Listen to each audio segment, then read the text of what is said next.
Johnny Mobley. And on the block, we have Willie Deloach and Rajah John.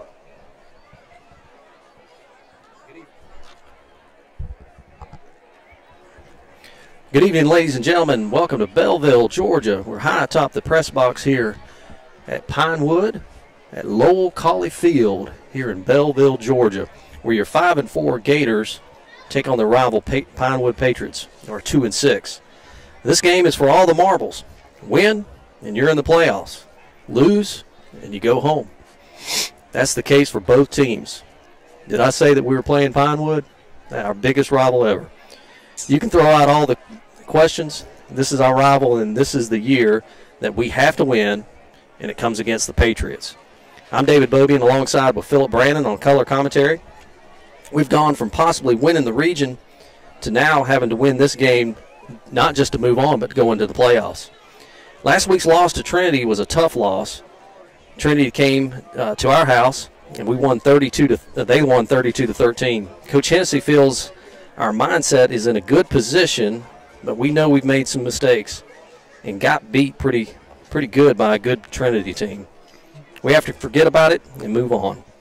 Pinewood has struggled this year. They've always been a traditional powerhouse, and they're having an uncharacteristic 2-7 season. And despite their record, they're still a pretty good football team. And, of course, they are our rivals. Pinewood will run the ball out of the shotgun with one back or two backs. And then they play some defense, and they do have a solid special teams. We're going to have to simplify the offense tonight, and we've been struggling just a little bit. Maybe just trying to do too much at too many times. If we execute each and every play and play our assignments, we're liable to win this game. Good things could happen. Phillip, what do you think is our key to the games? I think it'll be turnovers yet again. Bulloch Academy was really kind of sloppy with the ball last week with the block punt that was returned for a touchdown and then the fumble recovery that set Trinity up inside the 10-yard line, which led to a score. So I think it'll be ball security yet again, and I think Bulloch Academy is going to really have to get their offense going to win this game because lately they've been trying to rely on their defense, but the offense is really what needs to get going. Most definitely. Sponsors tonight, R.J. Pope Men's and Ladies Apparel, 5 South Main Street, downtown, and 840A Buckhead Drive in Statesboro. We're proud to be a sponsor for Bulloch Academy and Bulloch Academy Athletics. Thanks to all of our loyal support, and because of you, we can purchase this ad. Optum Orthopedics, we'd like to thank Optum for being our orthopedic provider. And additionally, thank you, Optum, for providing our trainer, Cassie Kelly. Also, Shane's Rib Shack. Thanks, Shane's, for providing our pregame meal. Please drop in and tell those folks at Shane's that we're happy and thankful for them. Bulloch Academy, I'd also like to thank Anderson's General Store for their sponsorship for tonight's broadcast. At Anderson's, you can find everything from Columbia Sportswear, including GSU and UGA game day apparel, the largest selection of boots in Statesboro, and a huge selection of deer and duck hunting supplies, ranging from ammo to Yeti coolers to Carhartt clothing to Costa sunglasses and much, much more. Go see Mike Anderson and good folks at Anderson's General Store.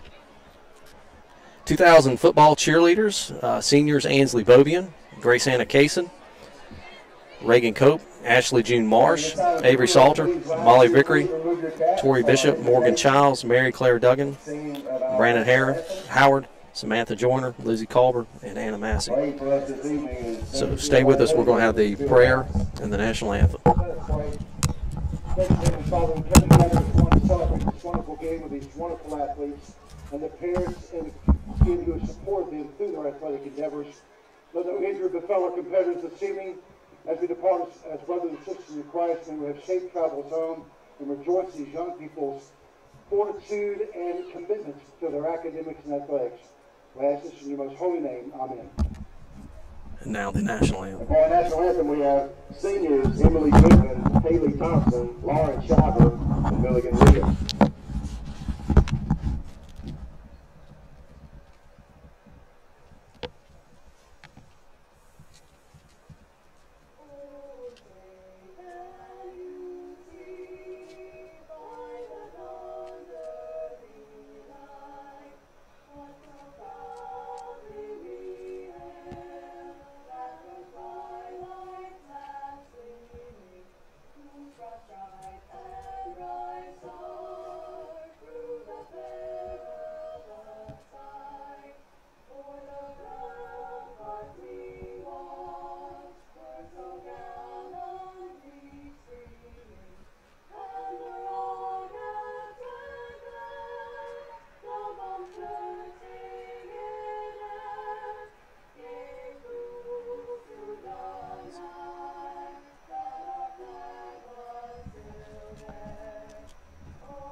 And the national anthem was sung by some seniors here at Pinewood.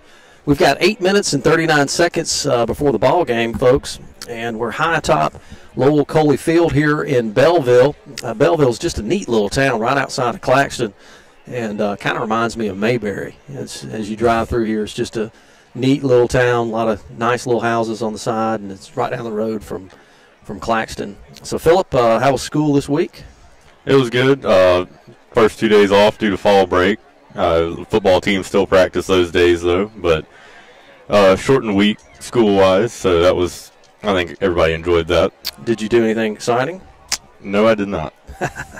Didn't go anywhere, just stayed at home? Yes, just relaxed.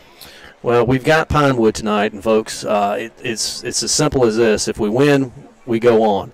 If they win, they go on. Pinewood being 2-6 this year, they've been obviously down a little bit, but they're right back in it. You know, with this loss last week with Trinity, you know, that caused for a lot of things here. So I know our team is ready to play. Coach Hennessy's ready to play.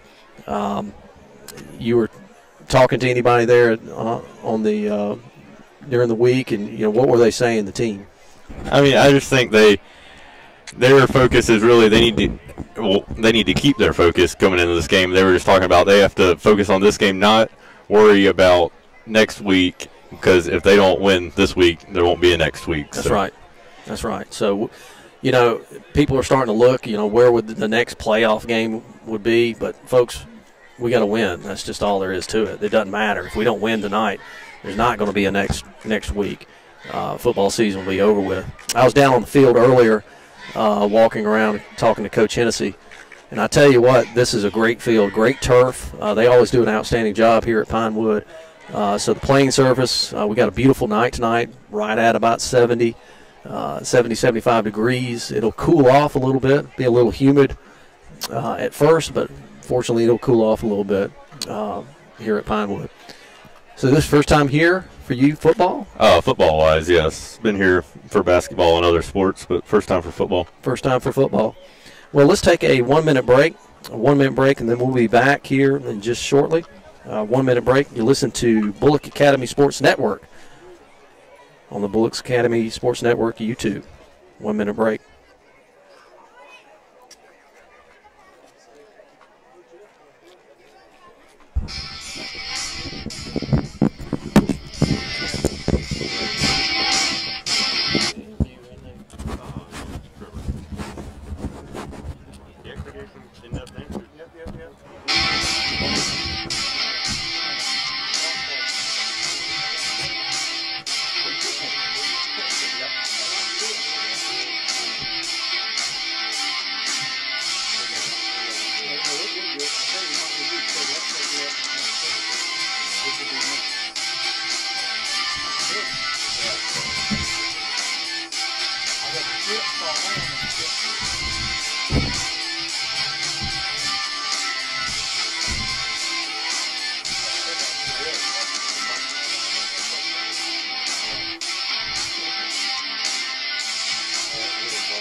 And we're back here at Pinewood at Lowell Coley Field with 4 minutes and 43 seconds. And just a few minutes ago, Phillip got with Trevor Mason. Is that right?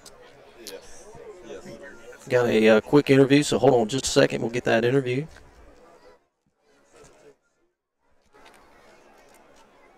Phillip? Hello, this is Phillip Brannen here with Trevor Mason, senior defensive lineman for Bulloch Academy. So, Trevor, you've had some shoulder issues as of late. How is your shoulder feeling going into this critical game? I actually haven't dislocated my shoulder in like 2 weeks. It's because of Dr. Aaron. Shout out to Dr. Aaron. Okay. He hooked me up with a good brace. I wear it every day, even at practice. That's good. So, this is already a critical game in terms of playoff positioning. Will the rivalry add to the flame of this game? I think it will. I mean, it's just a regular season game, but honestly, we have to play it like a playoff game, because if we lose, we're done. And they have nothing to lose either, so they're going to come at us, you know, full force like they do every year. And, you know, it's a big rivalry game, so we have to play it just like a rivalry game and a playoff game if we want to advance. Well, thank you. Thank you. And that was Phillip Brannen with Trevor Mason. And the captains are coming out on the field for Bulloch Academy wearing their green pants, white top, white helmet. It looks like Brandon Merrill, Seth Connor, Thomas Bowen, and Trevor Mason will be our captains for Bulloch Academy. And for Pinewood, number 4, and folks, you got to bear with us just a little bit on the numbers here. We've got a unique situation. We're on top of the press box. Got a lot of people up here, so it'll be number 4, Ford Thompson, number 15, James Rogers, number 64, Connor Kennedy, number 7, Sky Rogers, number 12, Jeffrey Young, number 81, Colin Woolard, number 21, Caleb Conley, number 66, Todd Burkhalter, and number 67, Joseph McGregor. So those are your captains tonight. Phillip, I'm going to call tails tonight. I'll call heads. You're going to call heads. So hopefully we can win this thing, and we'll defer to the second half. That is traditionally what we do when we win. So hold on just a second, and we'll tell you. We don't have the listing of the umpires and referees for their association. So we know we have referees and umpires. We just don't know where they're from. So the coin toss is about to come up. We got Bulloch Academies coming out to our right. So if you've ever been to Belleville before, there's a train tracks over here. Road runs right by. They actually moved. They got a new scoreboard. They've kind of moved that over here to our left as you come in by the field house, the Neesmith Field House. So still having discussions here at midfield. They're showing them the game coin, which one's heads and which one's tails.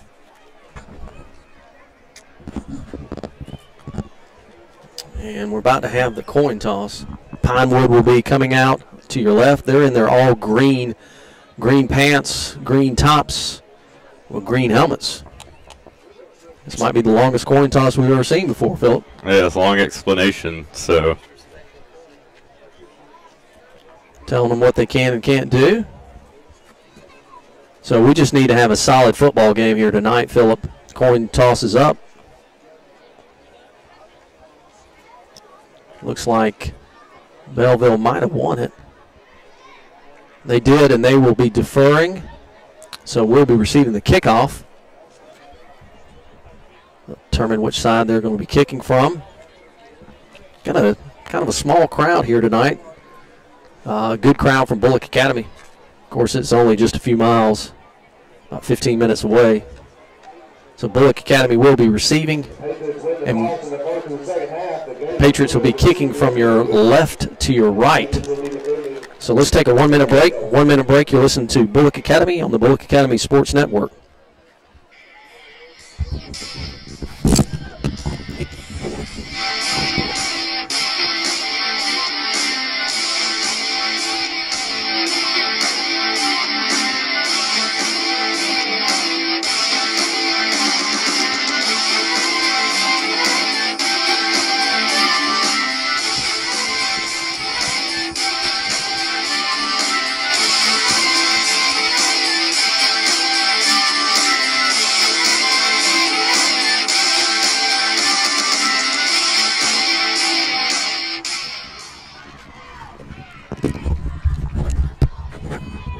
Welcome back to Bulloch Academy football.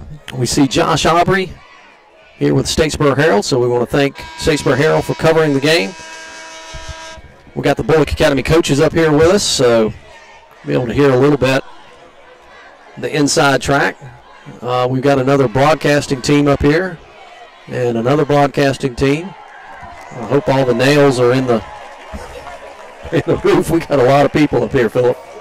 Yeah, it looks like 3 sets of cameras recording the game. So Pinewood has ran out from their banner. We're already on the field ready to go. Cheerleaders are coming across with everybody's got the pink pom-poms now. And we want to thank you folks listening to us back home on YouTube. And don't forget that you can live chat us. We'll have several people that all night long will be live chatting us. Got 12 fresh minutes on the clock. And Phillip, any final thoughts before the kickoff? No, I think you got to play your game and just try to avoid mistakes as much as possible and control the tempo to best suit your style. So there's a fog on the field right now, but that has nothing to do with hot dogs or I think we had a fog machine as we ran through our. Yes, looks like there was a fog machine provided along with the banner to run through. So waiting for the fog to clear out just a little bit. And folks, here we go. We're about to kick off. It looks like number 21 is the kicker for Pinewood. That is Caleb Conley, a senior. And the chain grain is coming across the field. We got to catch this ball and move straight up. Tom Engel is back deep. So Pinewood is kind of huddled up. Now they break the huddle for the kickoff, and folks, we're about to tee off here. Toe is about to meet leather. A single returner back this time with Ty Mingle and Jake and Billy right in front of him. Usually it's a 2 returner set. Big kick from Ty Mingle, catches it on the 5-yard line up to the 15, to the 20. He slips and falls right there, and that's where we'll take over on the 20-yard line, Phillip. Yeah, it was a nice kick right there. Drove him back to about the 2-yard line, and good coverage by Pinewood. He just slipped on the turf trying to make a cut, so Bulloch Academy will take over on their own 20. So talking to Hennessy, it looks like we're going to try to just simplify our offense just a little bit, and we'll see what we come out here. First down and 10, balls on the 20-yard line. We're going from a right to left. No score here. We're in the wishbone formation. Don Aaron back, hands it off to Ty Mingle. He gets maybe a yard on that. Looks like they only get a yard. Bulloch Academy's got to control the inside between the tackles to allow this running game to prosper. So Stone Thomas is center up against number 64. That would be Connor Kennedy. Connor is the biggest kid on the field, senior. We come out in the wishbone. Got a man split out to your right. And Don Aaron keeps it. Keeper by Don. He gets probably about 7 on the. And it looks like there is a flag on the play over on the far side. So we have pink flags also. So, Phillip, we need to watch that. It's not the pom-pom. It's a. Have to wait the signal, the call. Looks like it's offsides on the defense, so that will be accepted. And it will now bring up a 2nd down and 4 for Bulloch Academy.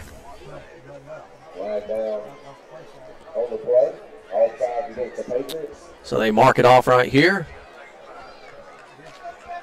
Ball's placed right at the 25.5-yard line. So 2nd down and about 5. So we come up to the line, single setback. We're in the option look. Give straight off to Brandon Merrill. He's got some running room all the way up to the 35, and they finally tackle him about the 38-yard line, Phillip. Yeah, nice run right there. He broke a couple of tackles and then carried a couple defenders along with him. And we haven't seen Bulloch Academy in that formation very much this year, and it seemed to work pretty well right there on the fullback dive. So that was almost like the true option with your B-back and 2 A-backs. And Pinewood looks a little confused about that setup. Here we are back in the option formation. Ball snap. Don Aaron runs the option to Jake Nelson. Tries to get some running room. Makes one guy miss and then gets tackled right there for about it might have been a loss right there. As it was a nice block right there by Will Aaron trying to seal the edge. But Jake Nelson cut back, and due to the heavy pursuit, he was unable to get any yards out of the play. So 2nd down and 10.5. And I like the design of that play, trying to get to the outside, spread the field out, and not allow them to just pinch the middle of the field. Option formation with Jake in the backfield. Don gets the snap, hands it straight off to, no, that's 22. That's Ryan Rappa right there. And he gets about 2.5 on, or about 2 on the carry. He has not carried the ball very often this year, so that's going to bring up 3rd down and 9. 10 minutes and 15 seconds here in the first quarter. And there's a likely passing play right here, and I would expect if they go back to that same option formation, if a B-back would go, or an A-back, goes out for a pass, Tom Ingle or either Jake Nelson. Tom Ingle's motion. Don drops back to pass. Got some run room, and Jake Nelson makes a catch, and a big tackle right there by Jake. Simple out route right there by Jake Nelson from the A-back position.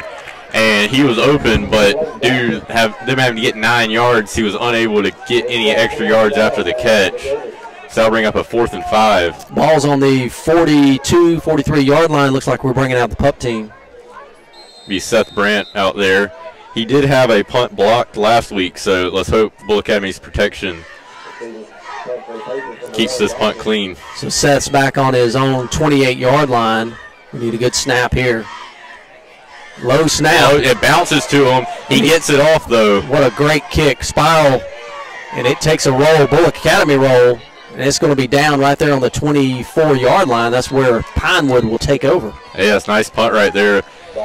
Say, 40-yard punt right there after the snap bounced on the ground. So Bulloch Academy dodged the bullet right there, and now their defense will have to hold them. So we'll see what Pinewood comes out.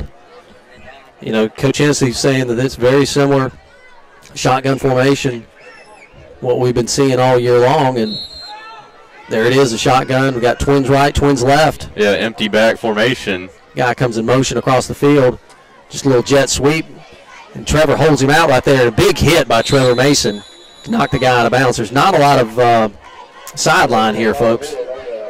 Yes, and that play right there looks like they might run a similar style offense to the offense we faced at Heritage last year. A lot of jet sweeps and trying to spread the field as much as possible. It's similar offense style to Frederica also. That's right. 2nd down and 6 for Pinewood. Shotgun formation, 1 back. Twins right, twins left, guys in motion again. Fakes it. Looking to throw. We put a little pressure on him. He just slings it up. Can we make a catch? And we dropped by Billy Tillman. He almost collided right there with Lawson Anderson coming across from a safety position and dropped the interception, but that will bring up a 3rd down and 6 for Bulloch Academy. Billy was wide open. Yeah, so it was not a smart throw right there by Pinewood. You just chucked it up in the air and was hoping something good would happen, and very dangerous throw right there. Trips left for Pinewood. Shotgun formation, single setback. We hand it off to that running back. He's got some running rooms up to the 40, 35. He's got some blockers on the sideline. He's all the way down to the 20, cuts it back across the grain, and we finally bring him down about the 14-yard line. Yeah, it was number 81 right there, Colin Woolard, another senior, making a big play on just a simple run up the middle. And due to the spread, defense being spread out by those outside run and the passes, he just was able to find a hole and get to the sideline with some blockers. It was just a simple handoff right up the middle to the running back. They had spread us out. We had a couple missed tackles. About a 60-yard gain on that run right there. Trevor Mason going out. And they're going back to this formation. Empty set. Quarterback keeper looking for some room, and we wrap him up, but he gets another about 8 yards on that. Yeah, just a simple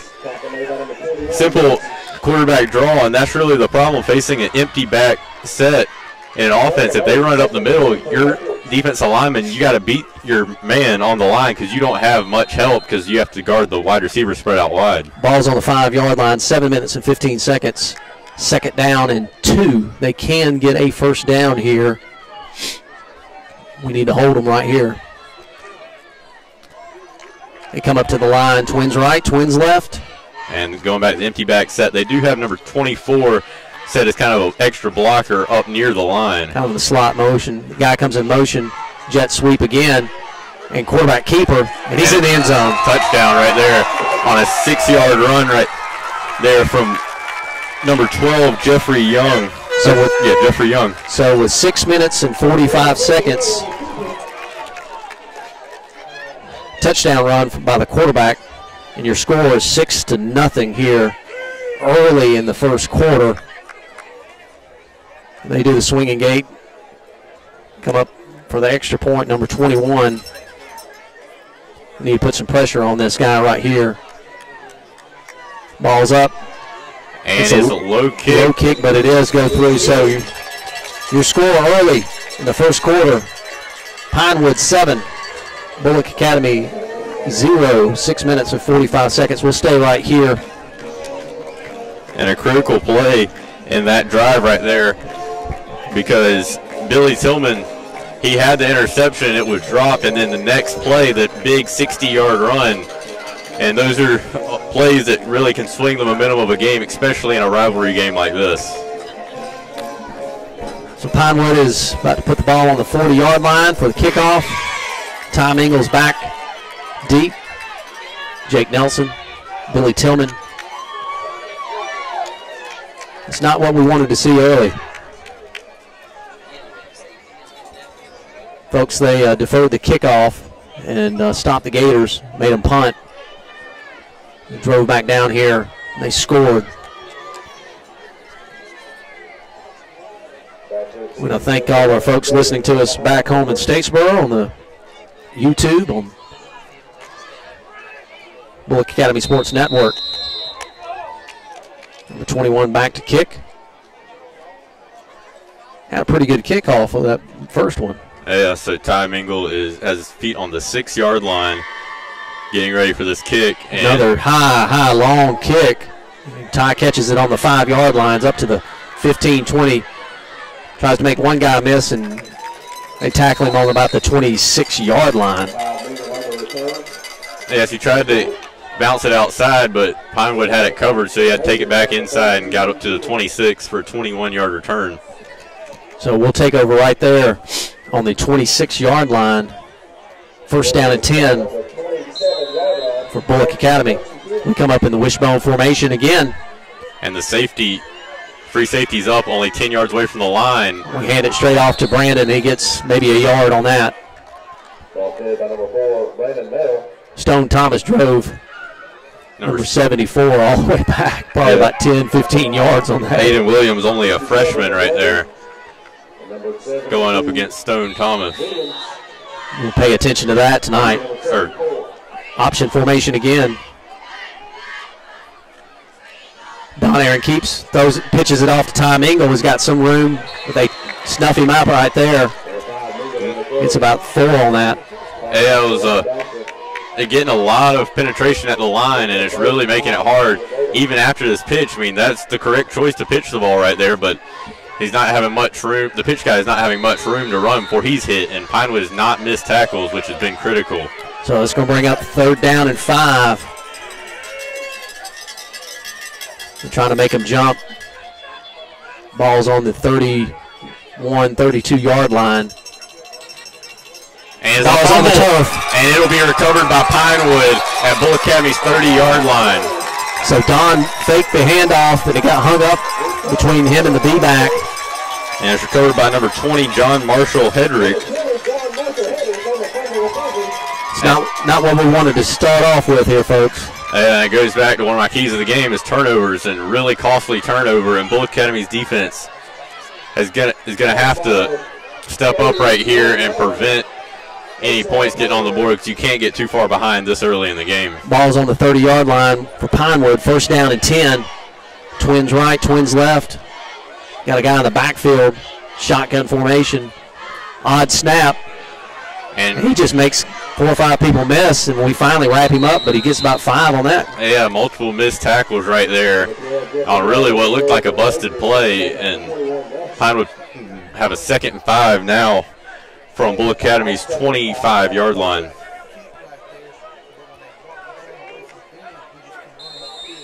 So they're doing some on the offensive line. They're doing some angle blocks. They're not hitting straight up. They're doing either pulling or coming down. Yeah, number 64 right there. Connor Kennedy was the pulling left tackle on that run. Fake a scissor trap, guys back to pass. Lobs one up to number 15. He catches it wide open. And we knock him down finally on the 5-yard line. He'll be down at the 5-yard line, and Lawson Anderson loses his helmet, so he will have to come out for a play. So Tom Engel comes on as a substitution. And first down, goal to go, first and goal to go.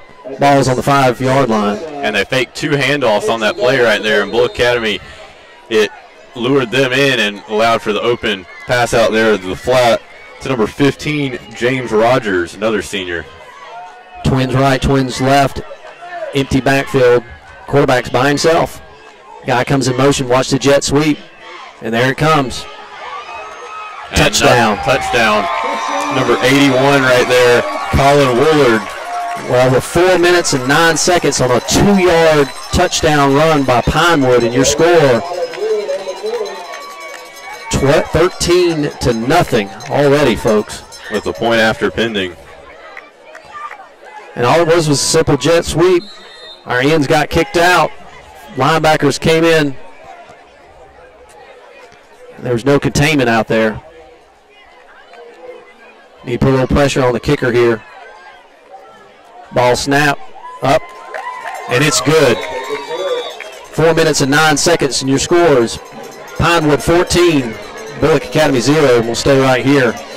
And on that play right there, Pinewood, they went to the jet sweep on that play, whereas the last time they were down close, they had that same motion, but the quarterback kept the ball, and he just decided to hand it off and get to the outside, and he had blockers out in front, and it was too many blockers for such a short distance. Our 2017 cross-country team recently competed in the region meet where the boys claimed 3rd place and the girls were 2nd place, region runner-up. Due to these strong finishes, both teams have qualified to compete at the state meet in Athens on Saturday, October the 28th. Good luck to all our Gators as they continue to run with our cross-country team. Our fall sports are pushing for the playoffs here, and winter sports just around the corner. Make sure you get your tickets for basketball and wrestling. They're available for purchase. Make sure you get with Miss Becky Collins in the athletic office for your winter sports. Basketball and wrestling is right around the corner, folks. It's hard to believe. So number 21's on the 40-yard line, about to kick off again. Tom Ingles back deep. Big kick again. Ty catches it on the 5-yard line. Looking for some room, bounces it out to the outside, and they wrap him up again right there on the 22-yard line, Phillip.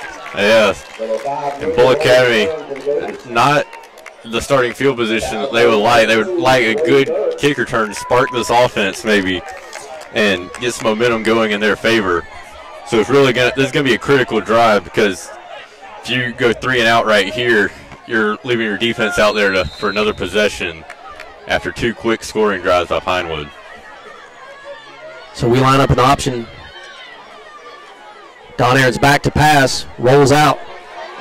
He's got some running room all the way to the 25, 30, 40, and gets tackled right there on the 46-yard line, Phillip. Yeah, nice run right there by Don it was a design pass, but he had some pressure from the backside, and he just had to take off and run with it, and Pinewood was not able to keep contained, and he turned it into a nice gain. And we've seen that multiple times this year from Don on pass plays that he's just had to scramble and turned into big gains. First down and 10, balls on the 45-yard line for Bulloch Academy.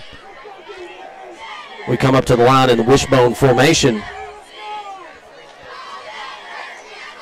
And Don keeps it and gets about 5 yards on that. Yeah, and Don has been Bulloch Academy's most prolific carrier this year in terms of yards per rush, and Bulloch Academy, I think, is when he has the ball in his hands, has their best opportunity to get yards on these running plays. 2nd down and 5 for Bulloch Academy. Go back to the same formation, 2 wide receivers out. Wishbone formation. 2 minutes and 47 seconds here. Don fakes the option, keeper, but he gets blown up right there, folks. And he didn't quite have his pitch guy out there, number 1, Brock Sapp. Brock Sapp was a little behind coming around as the pitch man, and Don, not sure if Brock would be able to get to the ball, just had to hold on to it for a loss of 2. So bring up 3rd and 7. Ball's on the 47-yard line. Good crowd here from Bulloch Academy. Pinewood has finally got here. Late arriving crowd for them. Shotgun formation. Don's back to pass. Got some protection. Looking to throw. He's got Ty Mingle open right there on the 38-yard line. And he gets thrown out of bounds at the 40-yard line, Phillip. Yes, and a nice throw right there by Don Aaron. He wasn't really able to step into it and kind of off his back foot, but a nice placement, and Ty Mingle was able to find open space. And Ty had to come back to the ball and just kind of sat there on the 35-yard line and then get 5 additional yards.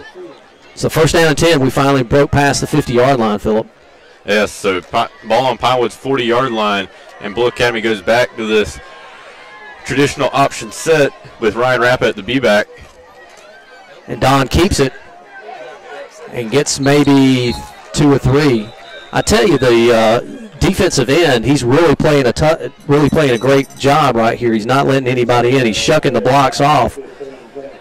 Our tight end. And he's just sitting right there and not allowing Don to be able to pitch. And one problem for Bulloch Academy, they've not really been able to get to the outside. They've not been able to seal the edge and get to the outside. So you might want to see a pitch play, like a pure toss here to Ty Mingle, try to get to the outside. Don Aaron keeping again on the option. He tucks it. He's going to the 30, 20, 20. He's all the way gone. He's gone, folks. Touchdown, Don Aaron. And that was a 42-yard touchdown run with 51 seconds left. Don Aaron just keeps it, takes it up the field, and your score now 14-6. Pinewood leading with 51 seconds here in the first quarter. Don read it perfectly, folks. Seth Brandt back to kick. We need a good snap and a good hold and a good kick here from Seth. And we got it all, folks. And it is good. 14-7 with 51 seconds here. Phillip, Don just actually read that right. Faked the dive to Ryan Rappa. Came to his left. And the ends, they all just went out. And Don was able to keep it up and just took off and scored. Yeah, it's just a slight movement. Not even a full fake of the pitch, just a slight movement. Got the defenders off balance, and that let Don Aaron have a wide open lane to the end zone. And his speed was a factor there, and he just was able to easily trot into the end zone for a 40-yard touchdown. So that is a great drive right there for Bulloch Academy. Really needed that, keep themselves in the game, and hopefully the defense can build off of that momentum that the offense has created. So wonder if we'll see an angled kick from Seth Brandt this time. This is his first kickoff of the game. Have to see his approach. So Seth is back on his 40-yard line. And you're right, Phillip. We'll have to see what he's going to do. And there it is, just kind of a angled squib. Guy catches it on the 30-yard line and all the way up to the 45, Phillip. Yeah, the only problem with that kickoff right there, it was low, but it didn't quite get it was too close to a Pinewood player, so it did not bounce, and he was able to catch it on the run and have a nice return. Whereas if you're going to kick it directly at a Pinewood player, you got to kick it high, and if you kick it low, you got to angle it away from him to let it bounce around before anybody picks it up. So Pinewood will take over right there on the 45-yard line. 45 seconds here in the first quarter. Your score, Pinewood 14, Bulloch Academy 7. You feel that temperature just drop. Quarterback gives off to his running back, and we stuff him right there, but he gets, 3 or 4 on that. Yeah, it looks like about 4.5 yards on the carry. Just a simple carry up the middle. But he was just able to find a little seam and able to get 4 or 5 out of the carry. So bring up 2nd down and 6 for Pinewood, and looking to the sideline for the play. It looks like they'll take a timeout. And then we'll take a timeout with them as well. So with your score in the first quarter, end of the first quarter, Pinewood 14, Bulloch Academy 7. Let's take a 1 minute break. 1 minute break, you listen to Bulloch Academy Sports Network. 1 minute break.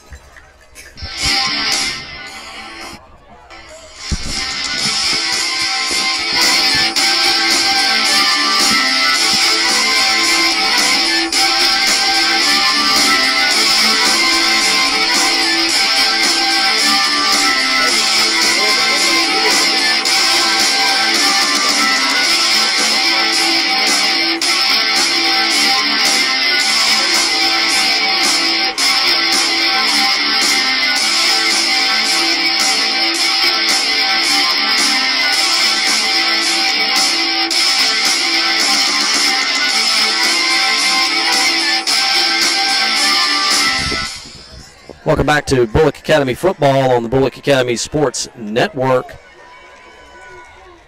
Here at the second quarter, your score, Bulloch Academy 7, Pinewood 14. They flip the fields here, and Pinewood will be going from your right to your left. Ball's on the 49-yard line. I apologize. It was not a timeout. It was a end of the first quarter. Yep. So handoff to the running back, and he's got some running room. He gets all he loses the ball, and the ball's on the ground. And it is recovered by Bulloch Academy. Trevor Mason with the recovery, and it was number 8, Ben Proctor, who pulled the ball out. And great play right there, and that will be Pinewood's first turnover of the game, and Bulloch Academy will take over on their own 45-yard line. How about that? 45-yard line, Bulloch Academy's got the ball with 11 minutes and 31 seconds in your score. Pinewood 14, Bulloch Academy 7. We break the huddle in the wishbone formation. Receivers to your right and to your left. Don Aaron keeps the ball, and he's running up the field. He's got it. He's going to be scored right there, folks. To the 20, 15, 10, 5. Touchdown, Don Aaron. Another big run by Don Aaron. On a 55-yard quarterback scamper by Don Aaron. And your score, folks, Pinewood 14, Bulloch Academy 13. With your point after attempt up, Seth Brandt. What a great run there by Don Aaron. Nobody even touched him, folks. Seth Brandt back for his point after attempt. Need a good snap, a good hold, and a good kick. And low, but it bounces over. Woo! With your score, 14-14. That got over by an inch. It hit the crossbar, but luckily it was on the top half, so it bounced over and counts same as a normal one. It didn't matter if it went 50 yards over it or skinned right through it. How about that? Got a ball game. Back at it. Did you lose your pencil there? Yes, I have. Well, you put it in your pocket? No, I did not. Well, there's no telling where it's at, Phillip.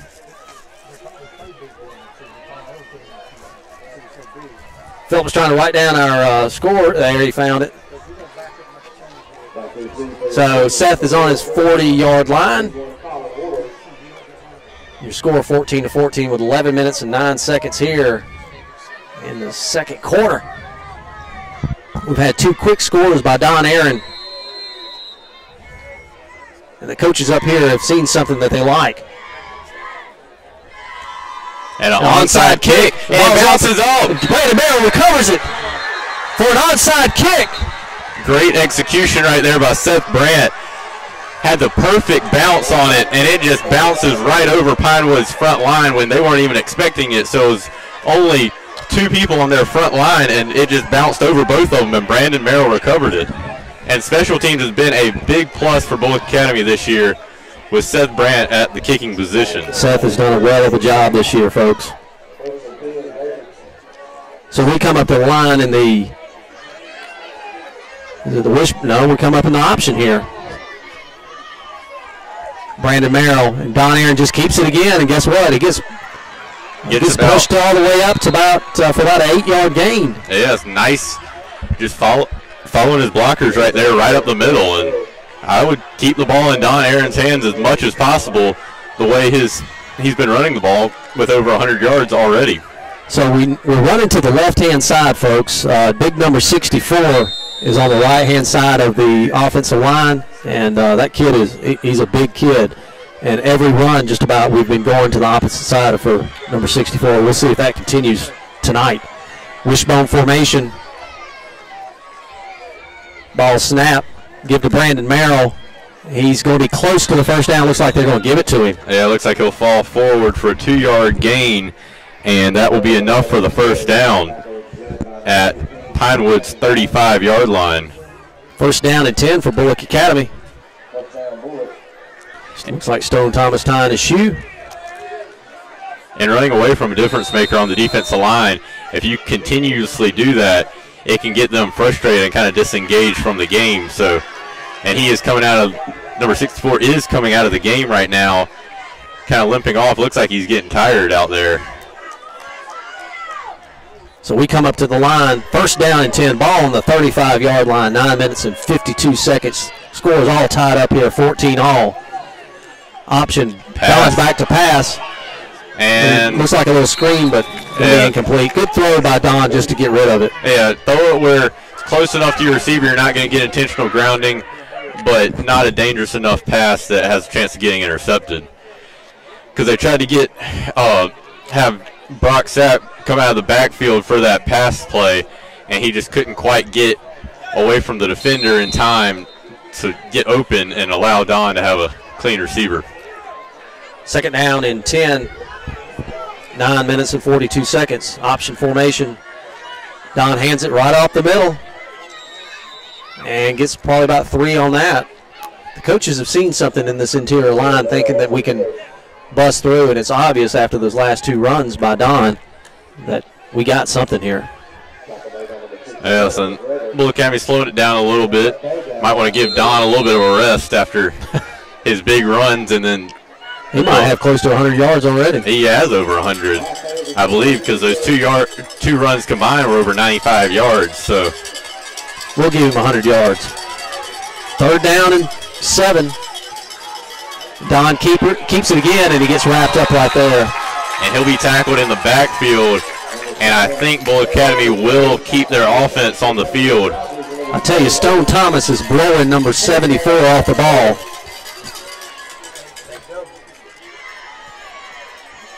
I mean, so let's bring up 4. They're bringing the linebacker up. I was listening to the coaches here. We're doubling number 74, but they're bringing up the linebacker. So it's 4th down and 7 yards on Pinewood's 32-yard line. We're in the shotgun formation. Sorry, Phillip. Don's looking to pass. He has time. Clean pocket. And Jake Nelson wide open. Caught for the first down. Right on the 20-yard line. Jake did a little out and just kind of sat right there, and Don delivered a perfect pass to him. Yes, that's first time really tonight that Don has had a clean pocket to throw from, and Jake Nelson able to get wide open about 15 yards down the field, and nice catch. And it looks like they're bringing in Trevor Mason as an extra blocker here on offense. Big number 64 for Pinewood is back in the ball game, so pay attention to that. And Trevor goes to his side. Defense shifts over to his left. Wishbone formation again. Handoff straight up the middle to Brandon Merrill. He gets maybe 2 on that. They don't tackle him. He won't go down, folks. That'll bring up 2nd down and 8 now for Bulloch Academy from Pinewood's 18-yard line. 7 minutes and 36 seconds here. Your score is 14 all here at Lowell Colley Field in Belleville, Georgia. We come up to the line again in that wishbone formation. We're moving back and forth to different offensive sets. Give it to Brandon Merrill. He's up 5-2. Touchdown, Brandon Merrill on an 18-yard scamper with 7 minutes and 11 seconds left in the second quarter. Your score, Bulloch Academy 20. Patriots 14.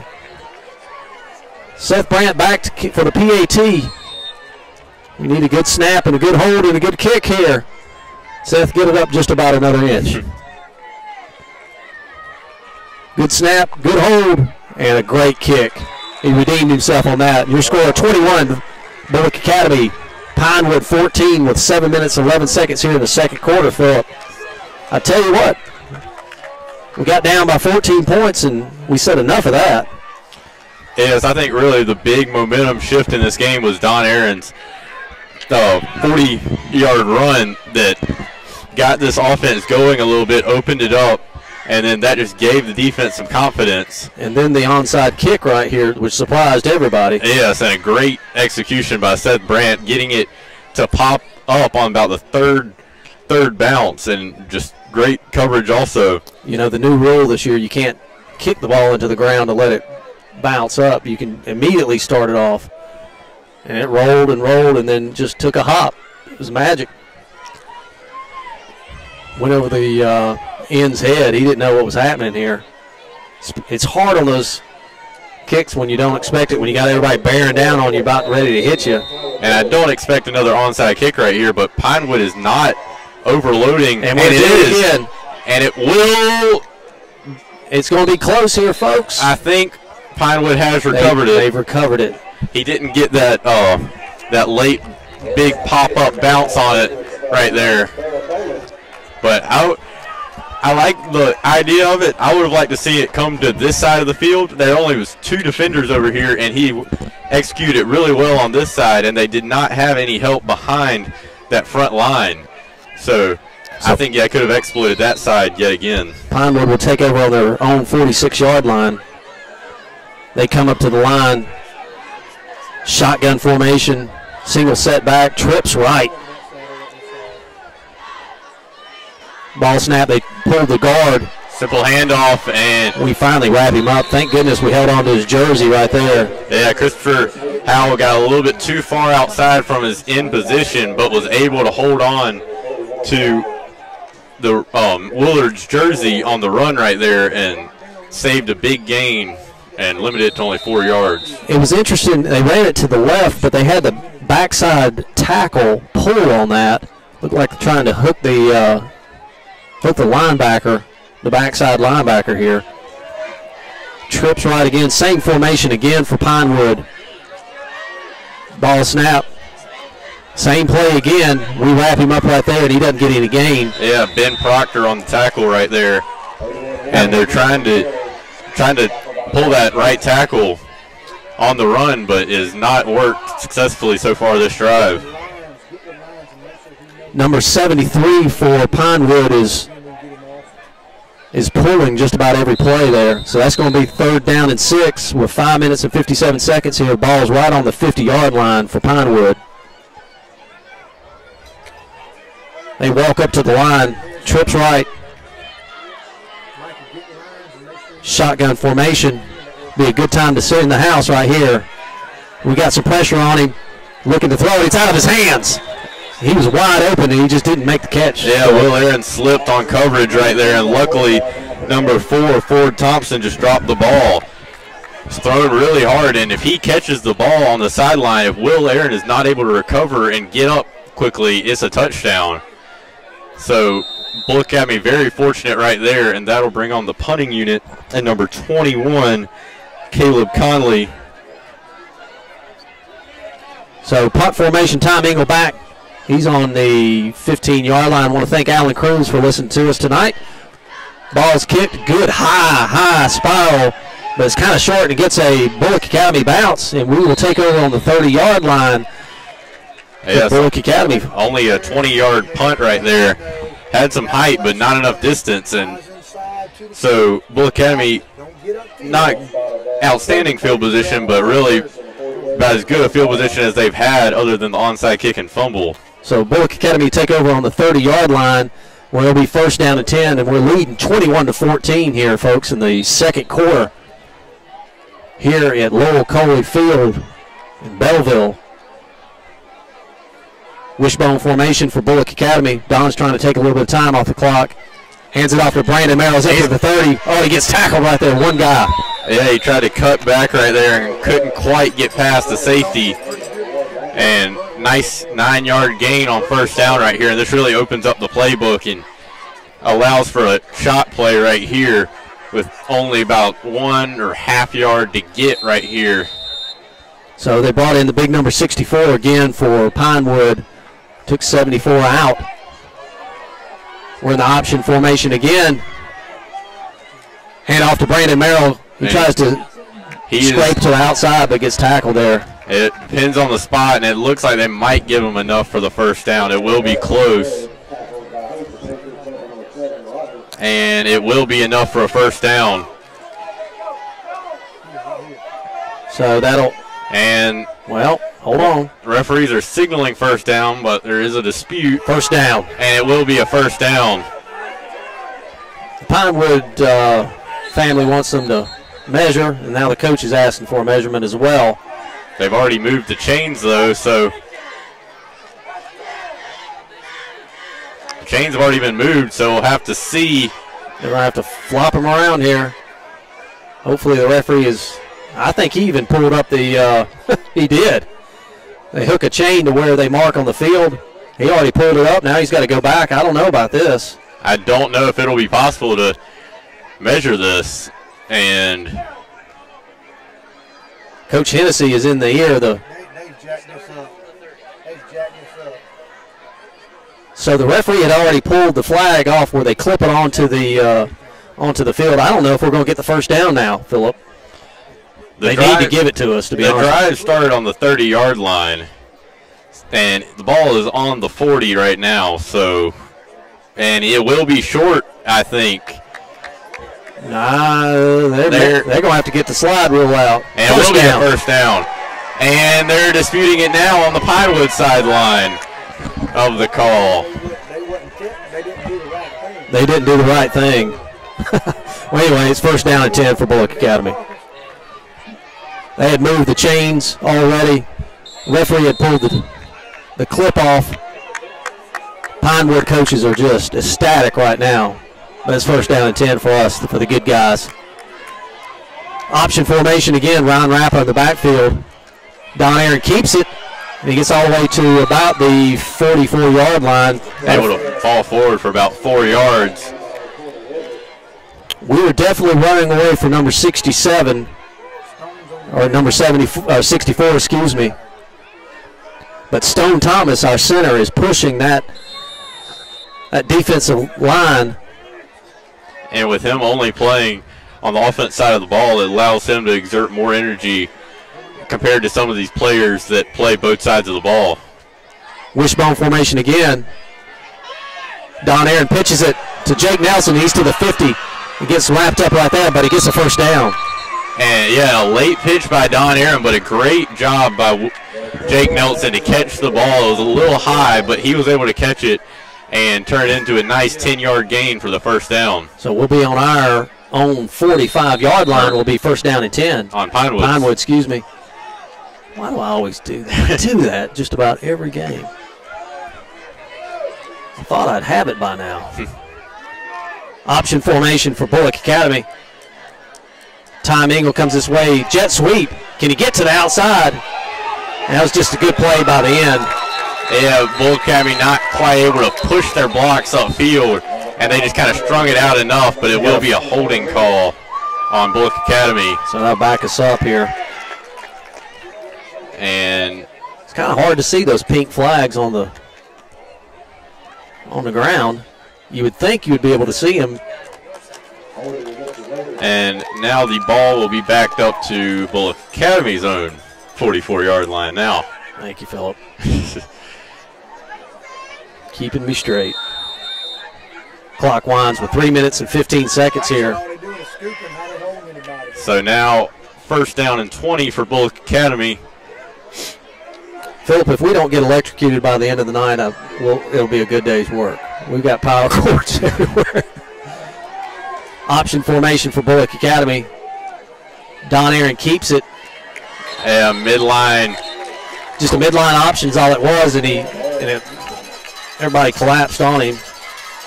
Yes, was unable to find any open field right there, so the second down and 19 for Bulloch Academy. Ball's on the 45-yard line with 2 minutes and 34 seconds for halftime here. in Belleville, Georgia. Break the huddle, come up to the line. Same formation again. And Coach Hennessy is going to take a timeout right there. So we'll take a 30-second break as well. 30-second break. You listen to Bulloch Academy Sports Network on YouTube. 30-second break.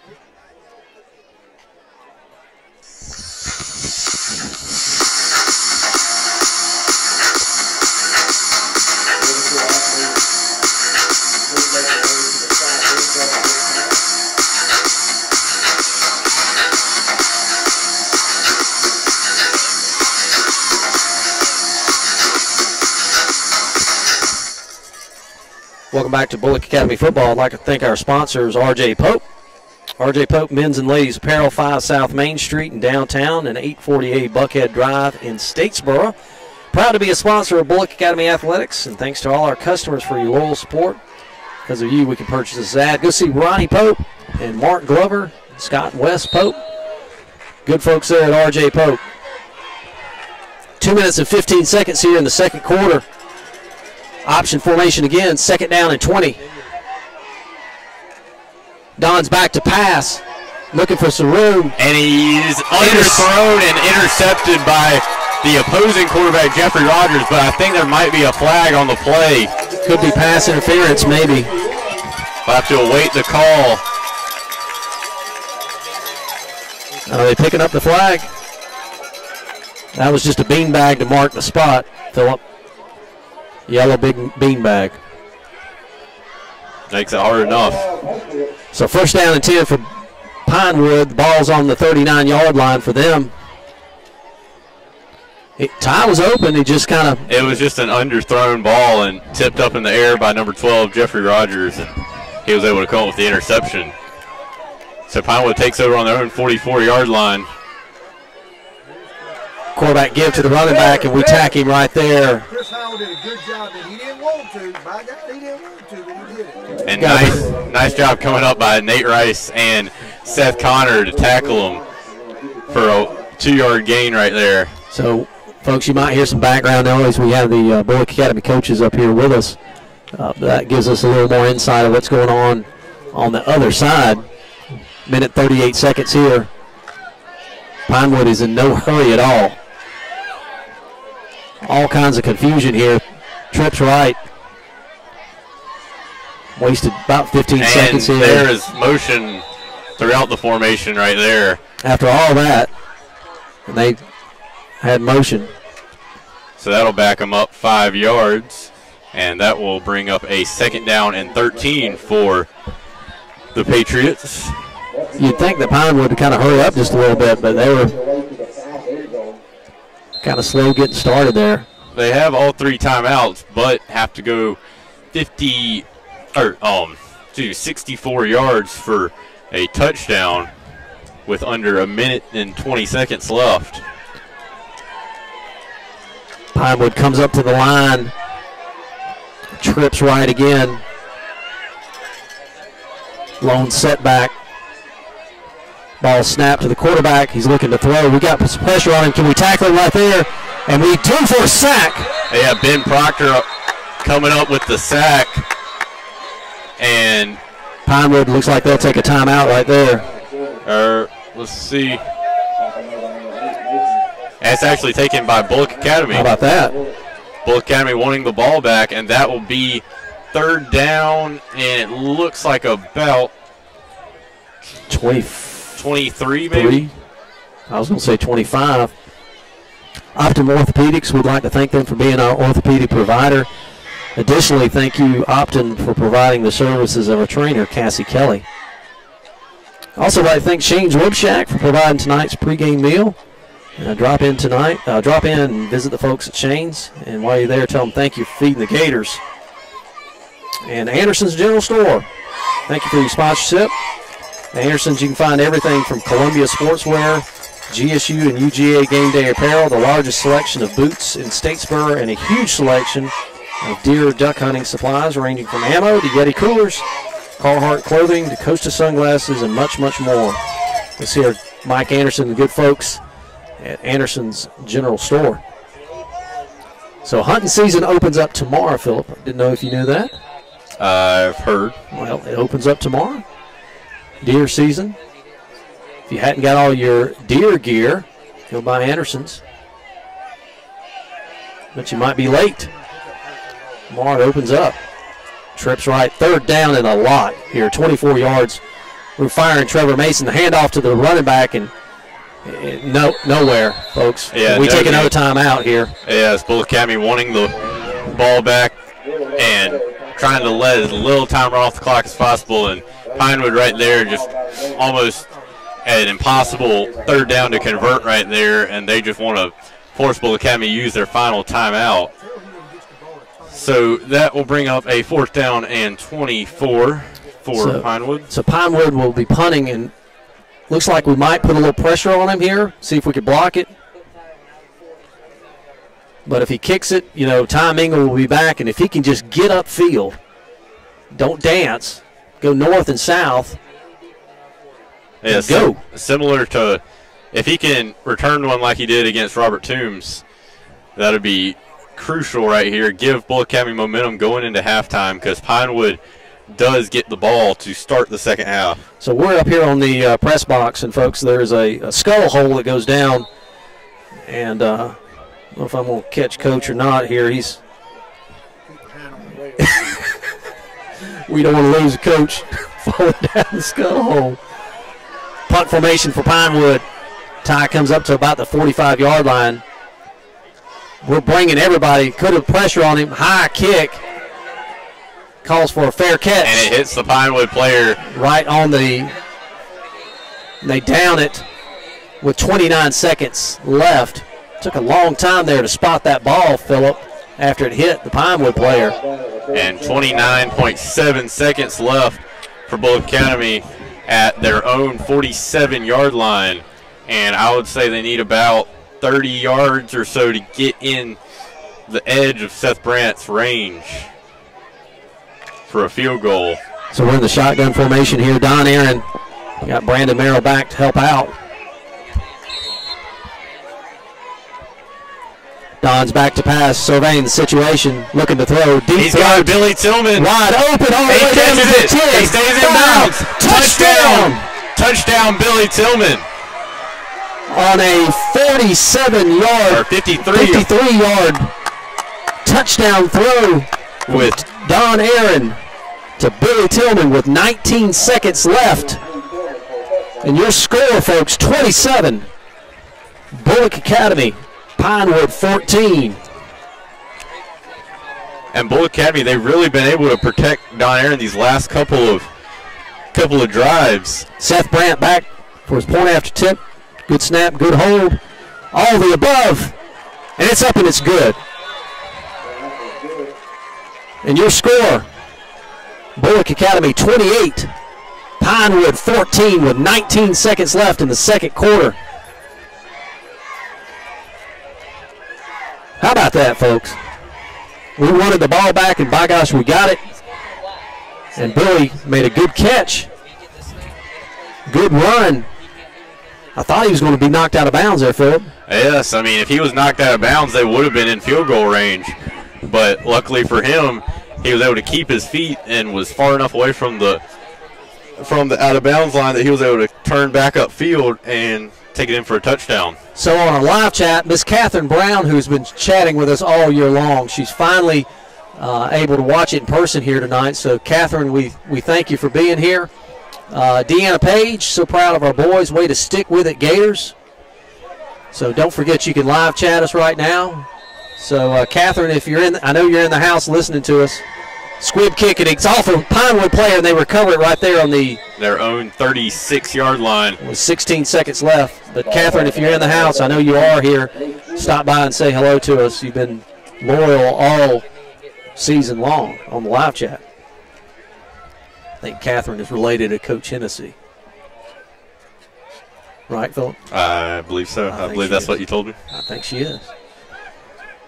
So Pinewood comes out. First down at 10. Ball's on the 37-yard line. So I expect prevent defense right here. There's only 16 seconds left. We put some pressure on the quarterback. Can we wrap him up or we don't? Ben Proctor comes up to make a hit. And it's going to be intercepted by Lawson Anderson with 7 seconds. Oh, it hit the ground. Did it hit the ground, folks? It looked like he had it, but he was sliding in and had it away from his body, and it looked like it came down and just hit the ground. So with 6.6 seconds left right here, I expect Pinewood to just take a knee and not risk a turnover like what almost happened on that play. And it looked like Jonathan Beecher was coming around the edge, and he might have been held. Yeah, he was. Trevor Mason comes off the field. And looks like the victory formation will come up. And they do take the knee. So your score, folks, here at halftime, Bulloch Academy 28, Pinewood 14. We'll take a 2-minute break. 2-minute break. Yeah, you can leave it right there. We'll watch it. Might step on it if you leave it right there. We'll take a 2-minute break, and we'll be back with Phillip on the scoring rundown. 2-minute break. Bulloch Academy Sports Network.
Okay, so we are back now at halftime with Bulloch Academy leading 28-14.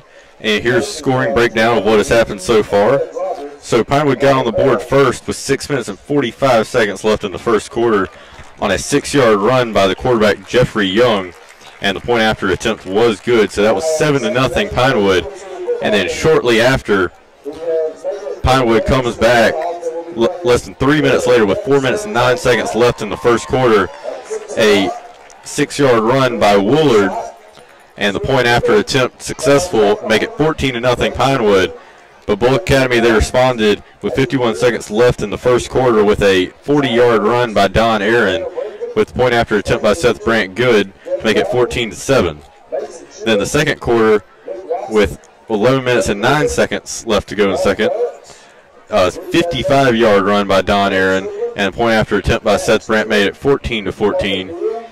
And then with 7 minutes and 11 seconds left, Brandon Merrill with an 18-yard run to make it 21-14 after the point after attempt. And then with the second quarter coming to a close with 19 seconds left, 54-yard pass from Don Aaron to Billy Tillman made it 28-14 after the point after attempt. And Bulloch Academy has scored 28 straight unanswered points to take a 28-14 lead into halftime. So Bulloch Academy really rebounded well after a slow start that could have looked like it might get out of hand in favor of Pinewood. So great resiliency right there by Bulloch Academy. Well, I had to go get a Diet Coke or two for the second half. And Phillip, we got a big crowd here tonight for Bulloch Academy. It's our shortest travel, our biggest rival, and we're up 28-14. Look at there on the live chat, Ruby Beaubien. Great game. Wish I was there with my family and the Beaubiens. So Beaubien's up in North Georgia been listening to us on the YouTube, and I tell you, it's yeah, we need to plug that up. So let's take a 2-minute break. 2-minute break, and we'll be back. They got a long halftime here, folks, so we'll try to ad-lib as much as we can. We don't have any interviews tonight, so it's just me and you, okay? Okay. So let's take a 2-minute break. YouTube Sports Network.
Welcome back to Bulloch Academy on the Bulloch Academy Sports Network here at Lowell Coley Field in Belleville, Georgia. Belleville is a suburb of Claxton, Georgia. Didn't know if you knew that, Phillip. No, I did not. So if you go that way, which would be east, Claxton is just right down the road. So Belleville, Pinewood, has got a great school here. They've always have. Very good in athletics. And they pull from, Bulloch Academy, Bulloch County. They pull from Evans County, Tattnall County. So this school is where it's situated. They pull a lot of people from different surrounding counties. And they have always been a tough athletic team. Got good academics as well. And, they just do an outstanding job over here. I mean, in a little town of Belleville. Yeah, it's always a competitive matchup in any sport, really, Bulloch Academy and Pinewood. So it's always very hotly contested and never an easy win for either side.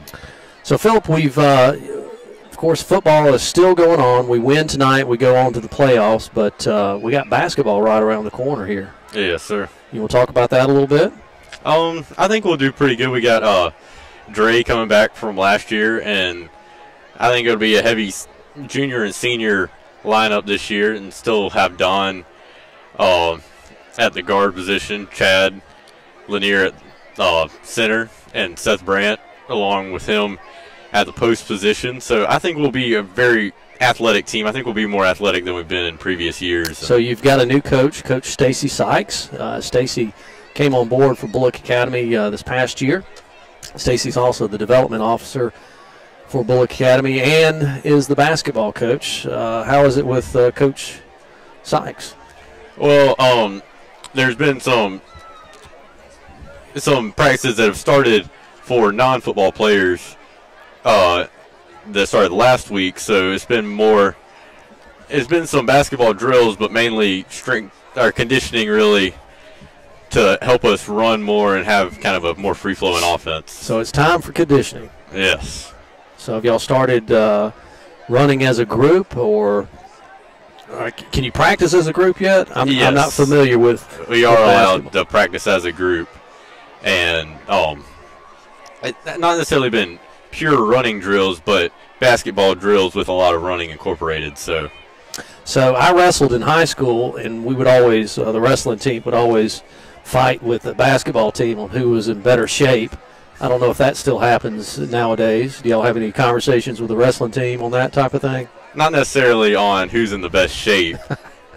I think most of the wrestlers would agree they're stronger body-wise, whereas more of the basketball players would insist that they're more athletic, agility, and that sort of. It's always a conversation with those two. Yeah. Group. It has been when I was in high school. So it's you talk about rivals. Pinewood and Bulloch Academy has always been that traditional rival, along with Frederica as well. And I remember back to my high school days. And folks, we've got 20 minutes here at halftime, so we're going to have to kind of talk a little bit longer. So if you don't want to listen to us, go get you a pizza or something and come back in about 9 minutes. But for my high school, looking back, our team was always Gainesville High School against North Hall. I went to North Hall High School, and Gainesville was our rival, and we always competed against them very, very hard. Deshaun Watson. Deshaun went to Gainesville, and me and a couple of buddies of mine, we always talk about that, how we still can't pull for Deshaun Watson because he went to Gainesville High School. So it's kind of similar. If Pinewood had somebody that went off and played, you probably would not be very supportive of him. Is that correct? What, if he went to Georgia? Well, because he played here at Pinewood. If he did, yes. So that would be hard to pull for somebody, even it being such a local, even if it was such a local person that becomes famous, it still is a rivalry. It's still a rivalry, and it's hard to pull for those folks. So we want to thank our sponsors again, folks, and we've been doing this YouTube broadcast, and so fortunate the Booster Club was allowing us to do this, and Coach Collins and Becky Collins has been big support for us. And they allowed us to make some purchase equipment, and I was talking to Coach Sikes. He is going to try to do some things on basketball. Well, I actually got an invite. I don't know if we can do it or not, but we're going to try and see if we can. But on the wrestling tournament, state tournament, Mr. Nelson, Todd Nelson, asked us if we could come over there to America's. And have you ever broadcasted a wrestling match before? I never have. I don't know the rules of wrestling. I'll help you out on that. You can, but it's pretty exciting. But I know we're going to do this for basketball. I'm not going to be able to do it. I think Wyatt Sikes is going to try to do that. And I won't be able to do it for basketball. You won't be able to do it. But what I'm getting to, folks, is R.J. Pope and Optum Orthopedics and Shane Rib Shack and Anderson's General Store. They're allowing us to do this, and we ask you to go support these people because they're supporting Bulloch Academy. And, on the YouTube, this is a free thing that we're being able to do. And hopefully next year, pick up some more sponsors because all the money is staying right here with Bulloch Academy where we need it to stay. And just these ads here, we paid for ourselves for doing this. And we're not getting paid anything, but the equipment was paid for. This was a love offering for us, and just something special here that we're doing for Bulloch Academy. So let's thank our sponsors again. R.J. Pope Men's and Ladies Apparel, 5 South Main Street, downtown. and 848 Buckhead Drive in Statesboro. The good folks there at R.J. Pope, Mr. Ronnie and Mark Glover and Wes and Scott Pope, they're out there on Buckhead. Go see those folks. Shop local, please. Go by and see them and pick up all your stuff for game day and anything else that you need. I was talking to Mark Glover today at R.J. Pope, and he had a big wedding. He had over 40 tuxes that he was trying to get people to come by and pick up. And I was asking Mark, how do you get those things back? And he says they come back in all different kinds of missing some material and so forth. So Mark does a great job. Optim Orthopedics, thank them for being our orthopedic provider, and our trainer Cassie Kelly. Does Cassie work with y'all on the basketball team? Yes. Outstanding job. I mean, if you really think about it, what Optum does for us by providing her services to us, I don't know if we get a great quality of care for our student athletes, and she just does an outstanding job for us. And it's hard to put a price tag on something like that. Yes, because really throughout all sports, most hours of the day, even after school care along with it, after school with treatments and so forth. So thank you, Optim Orthopedics. Shane's Rib Shack, they provided the pregame meal tonight, so the boys got to eat some barbecue and chicken fingers and that type of thing. So make sure you go by Shane's Rib Shack and tell them thank you so much for supporting Bulloch Academy. And then last but not least, our good friends at Anderson's General Store, Mike Anderson. You can get everything there from UGA to GSU game day apparel, duck boots, huge selection of deer and duck hunting supplies, ammo, Yeti coolers. I went by and bought some ryegrass for Mike Anderson. He allowed me to borrow the spreader as well. So that's just a part of what Anderson's does, what they do for Bulloch Academy and all the folks here in town in Statesboro, which is we think is the greatest place in America to live. So thank you, Mike Anderson, for all that you have done for Bulloch Academy. 4 minutes and 12 seconds left in halftime, where your score, the good guys from Bulloch Academy leading 28-14. We're going to take a 2-minute break here, folks. Stretch your legs a little bit and get ready for football to come back. Team is in the Neesmith Fieldhouse, so let's take a 2-minute break. 2-minute break. You're listening to Bulloch Academy Sports Network. 2-minute break.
And welcome back to Bulloch Academy Sports Network, where your Bulloch Academy Gators are leading 28-14 at halftime. And during the break there, Phillip and I were talking a little bit about his future and what he plans to do. And Phillip, have you made a decision where you're going to go to school yet? Not an official decision. In terms of preferred, it would probably be Clemson, but due to the out-of-state tuition, it's pretty hefty. Isn't it? Yes, it is more than double. Or it's about double in-state tuition, and Georgia offers the Hope Scholarship. State of Georgia offers Hope Scholarship, so that can help take away a lot of that cost. Yeah, a lot of the cost. So I don't know. I was thinking either Clemson, maybe Georgia Tech, in there also. So. Well, we would like to. I would encourage you to stay in the state of Georgia because, one, you can get the Hope Scholarship. I know Ansley, my daughter, she's already joined enrolled at Bulloch Academy. Well, she's going to Bulloch Academy. Joined enrolled at Georgia Southern, and she's going to be an Eagle, just like her mother and her father. So we'd love for you to stay in town. I'll still visit. I tell you, like I said, I grew up in Gainesville, Georgia, about 4 hours away, and I decided to come down here, and that was the best decision I think I ever made.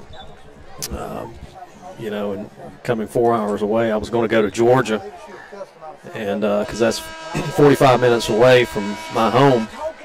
And I know my mom's listening to this, but she might have heard this story before, but I chose to go to Georgia Southern because I knew it was 4 hours away, and I felt like I needed to get away at that point in time. And you're probably experiencing that same thing.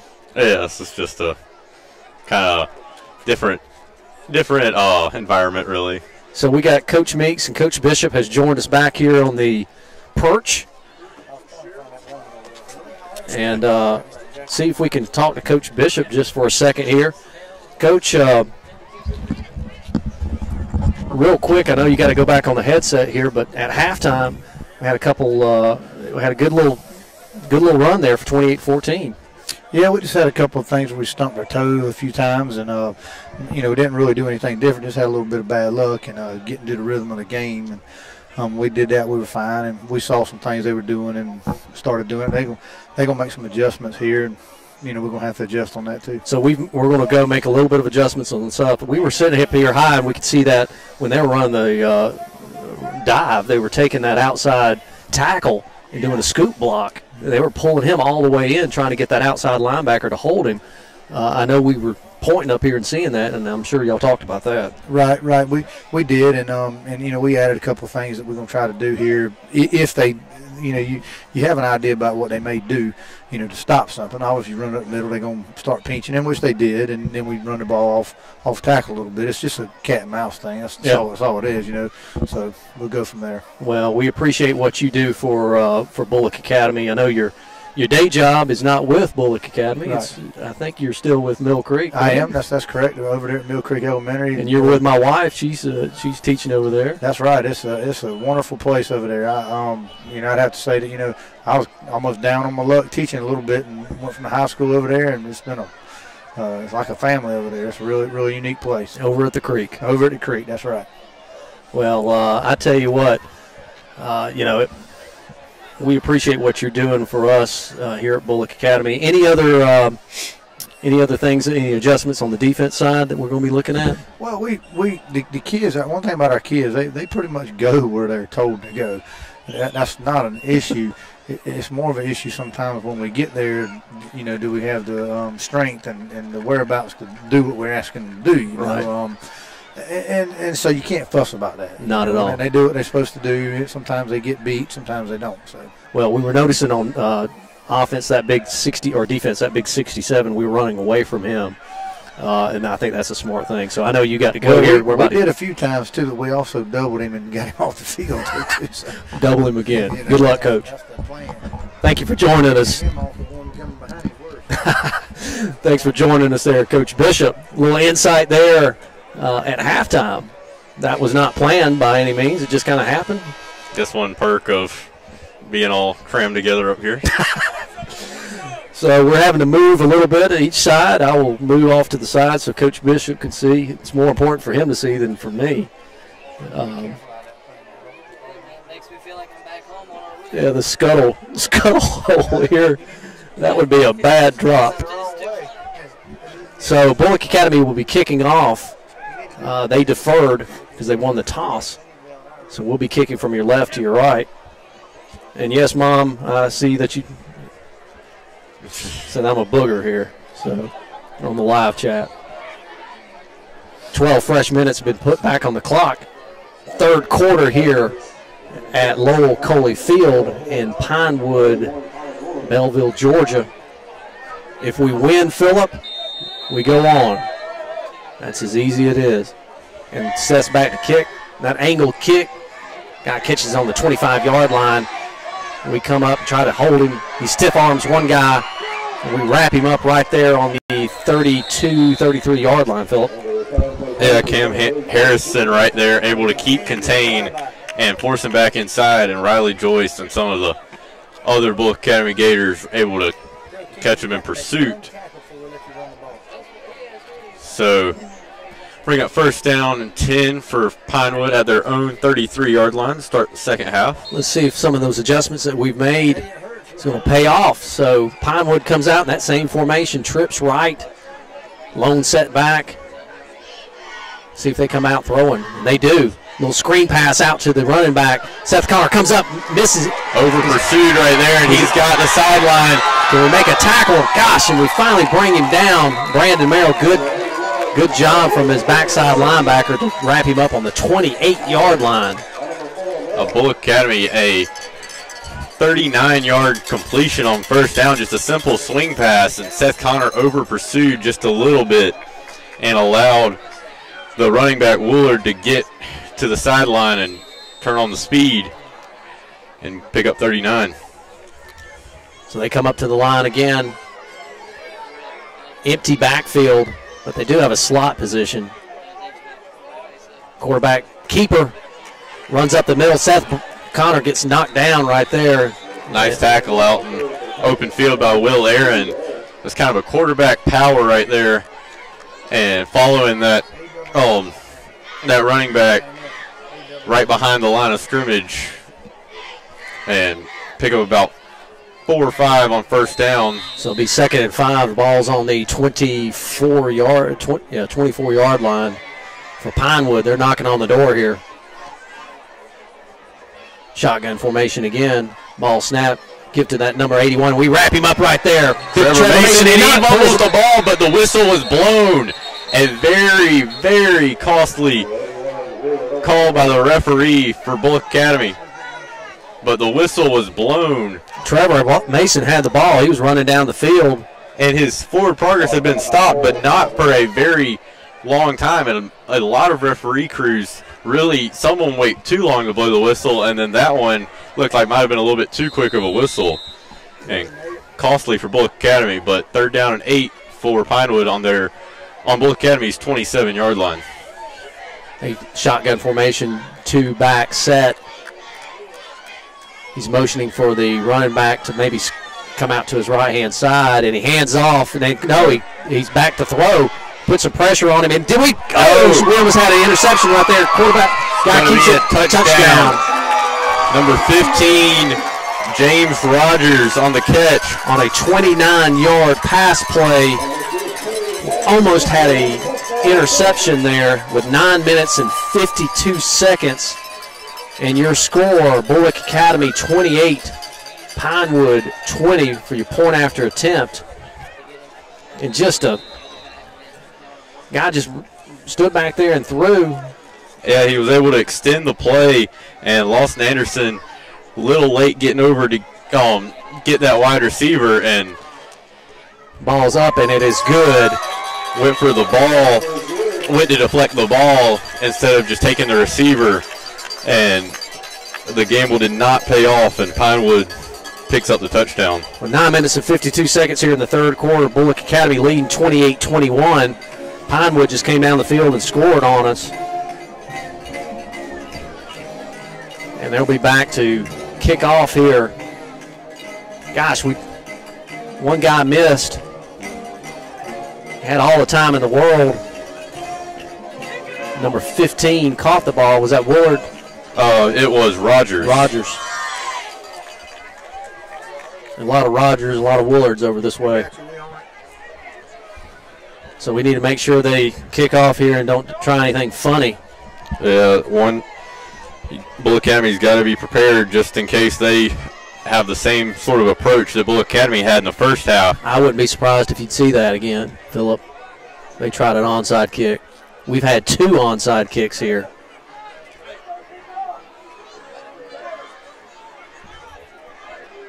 .21 back to kick. Whistle blown. And the kick. And it's going to be low. Jake Nelson to field it. He's up to the 25-30. Pops out. Gets all the way to about the 36-yard line. Good run from Jake.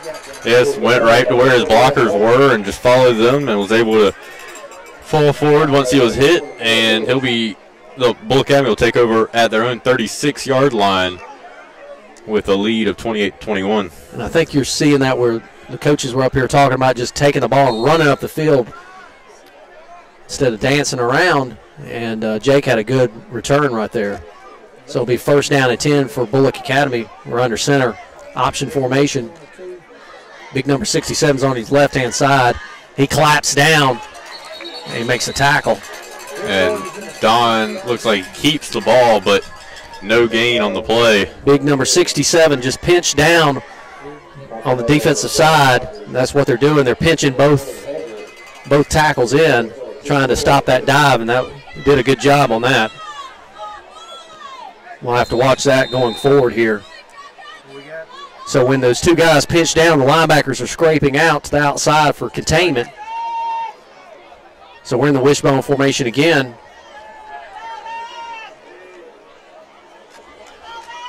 And handoff to Jake Nelson. No, quarterback keeper. Did he? No, he handoff to Jake Nelson, my bad. So it's going to be about 3rd down and about 6 on that.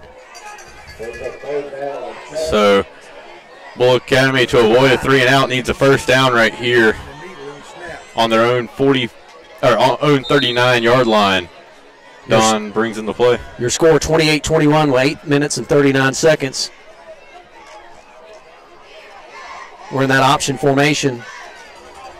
Ty Mingle, A-back, Ryan Rapid B. Don's back to pass, looking to throw. He's got throws it up to Jake Nelson. What a catch! Nice catch right there by Jake Nelson and perfectly placed by Don Aaron. Right over the defender for Pinewood. Perfectly placed, and Jake Nelson with a great catch, getting up in the air and securing the ball. So we're on our own 48-yard line, so we got to go their 48-yard line. Phillip, I'll get it before the year is over with. It's almost over. We got one more game. We're going to win this one. We hustle up to the line. Stone Thomas brings us up.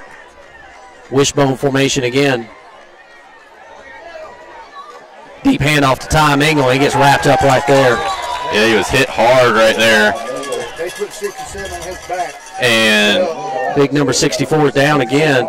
Looks like a gain of about 1 or 2 on the carry.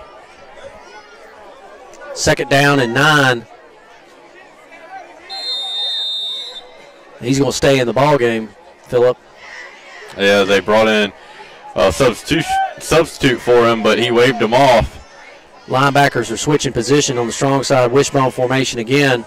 Deep handoff to Billy Tillman, and they get nowhere. So that'll bring up a 3rd down and 9 for Bulloch Academy at Pinewood's 47-yard line, or about 47.5-yard line. Ray Charles can run the freaking ball better. 3rd down and 9. Love being up here with the coaches.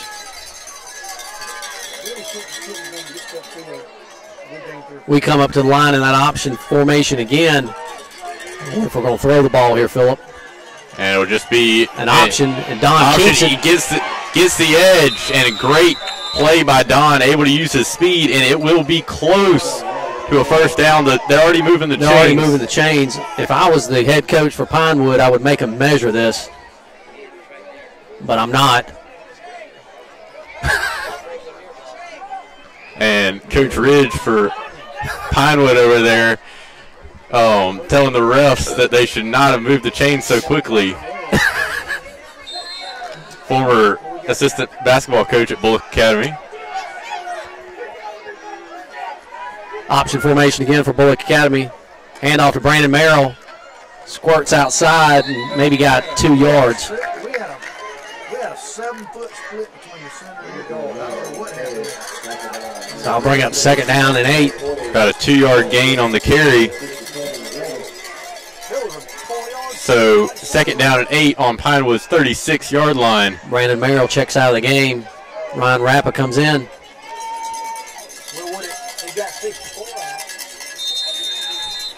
6 minutes here in the 3rd quarter. Your score, Bulloch Academy 28, Pinewood 21. Option formation. Hand off to Ryan. He gets probably about 4 or 5 on that. Yeah, nice carry right there by Ryan Rappa. Another senior for Bulloch Academy. So they'll bring up 3rd down and about 5, Phillip.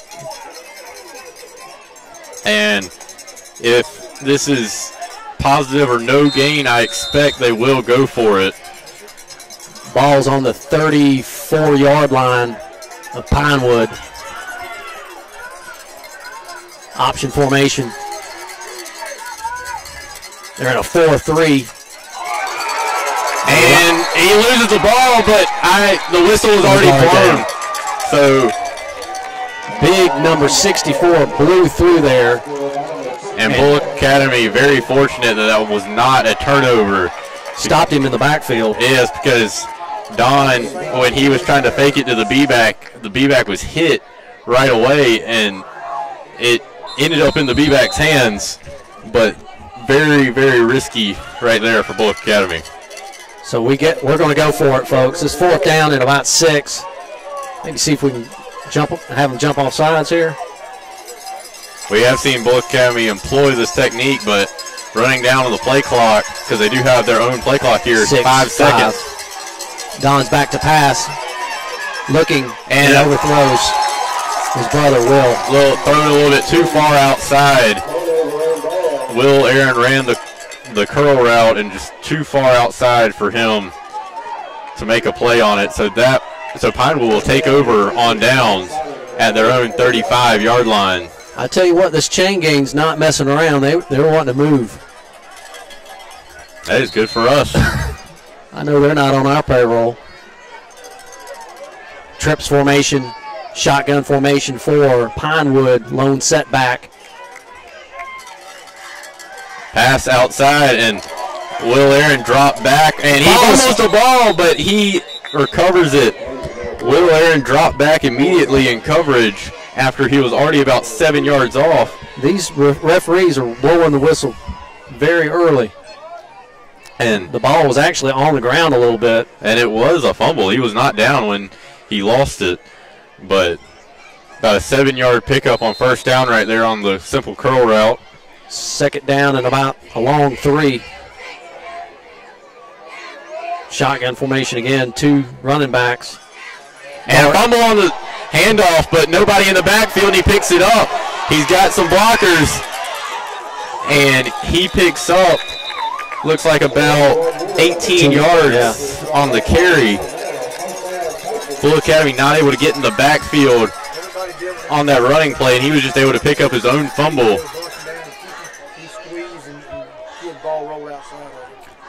Good run there from Pinewood on that number 81. Pinewood avoided disaster right there with a fumble in the backfield. Each team with only 1 turnover, so team with the next turnover, it could prove costly. Shotgun formation again, guy in motion. Watch this jet sweep right here, and quarterback keeper. And a missed tackle by Christopher Howell, and Trevor Mason makes the tackle about 15 yards upfield.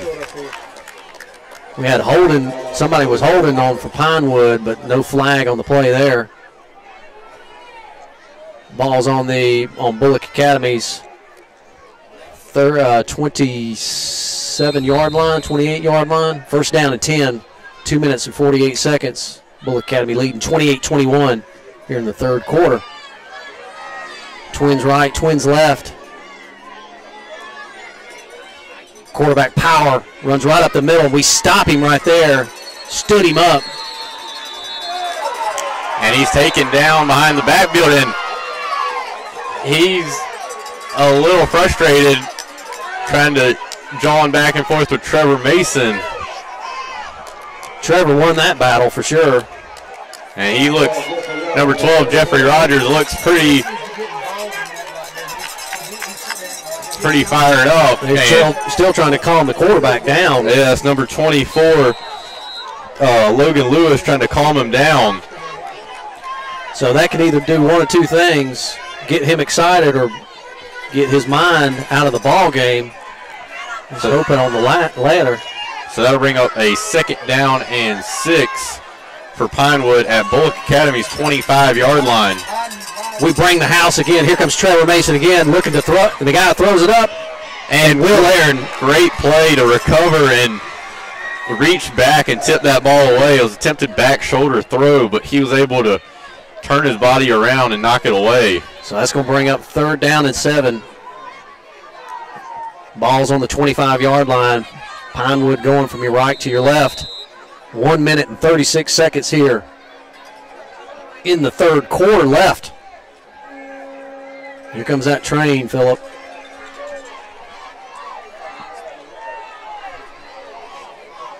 Twins left. 3rd down and 6. Ball snapped to the quarterback. He keeps it, looking to throw. Throws it out, and it's out of bounds. A very tough throw right there in double coverage.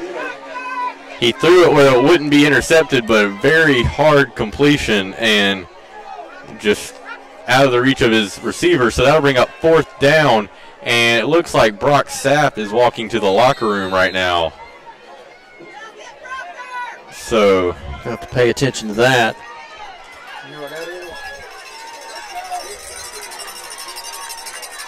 Fourth down and 7.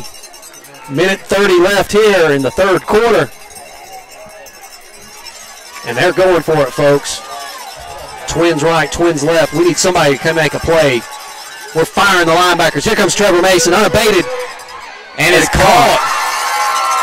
Brandon Merrill was in coverage right there and completed to Logan Lewis for a gain of about 12 yards on the play. Trevor Mason came firing from his linebacking position. If he would have just got his hands up, he could have blocked that throw.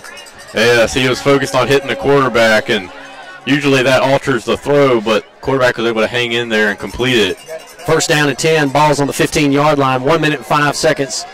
Third quarter, Bulloch Academy leading 28-21. Watch this jet sweep, guys in motion, and there it is. Hand off to 81. He's trying to get it to the outside, and we wrap him up right there. He's probably got about 7 yards on the gain.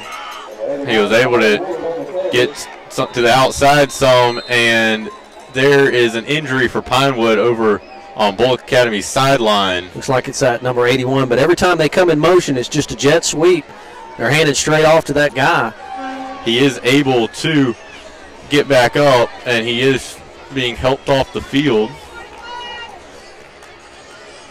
And folks, there's not a lot of sidelines here, and literally the fence is right up against.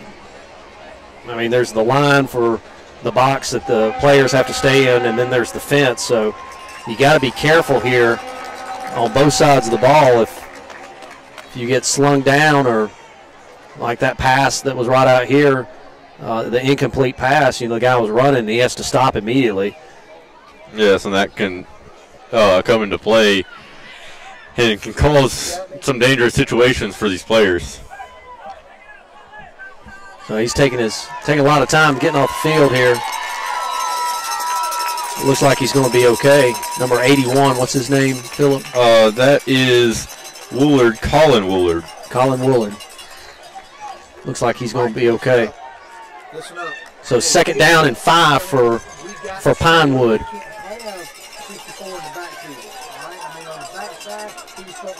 47 seconds here in the third quarter. And Trevor Mason running to the locker room real quick. Wonder if that's just a bathroom break or what. Equipment? No, I mean, I don't know. We'll pay attention to that as well. Hopefully that will not affect Bulloch Academy on these crucial possessions. 2nd down and 4 for Pinewood. Quarterback keeper, just a power, bounces He's to the able outside. to get outside, tackled by Lawson Anderson, but at the 2-yard line of Bulloch Academy. So that'll bring up 1st and goal at the 2. First down for Pinewood. Goal to goal. Ball's on the 2 or 3 yard line. We need to hold them right here. 32 seconds. Clock is rolling. Looks like they'll be able to get this next play off. Come on, Bulloch Academy. Hold them. Toss, sweep. Scissors trap. And he is into the end zone right there. With 14 seconds left. Logan Lewis on the carry. On a 2-yard run. And we are 27 Pinewood. Bulloch Academy 28. And the point after attempt is about to come up. 14 seconds left in the third quarter on a 2-yard run for Pinewood. We put a little pressure on him right here and see what happens. The ball's up. And it is good. All tied up here, folks. 14 seconds left here in the third quarter. 28-28. Pinewood has scored twice this third quarter here to tie this game up.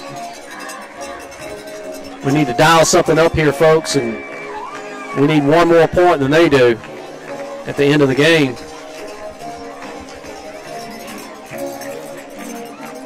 So we saw Trevor Mason had gone off the field. Hopefully he's okay.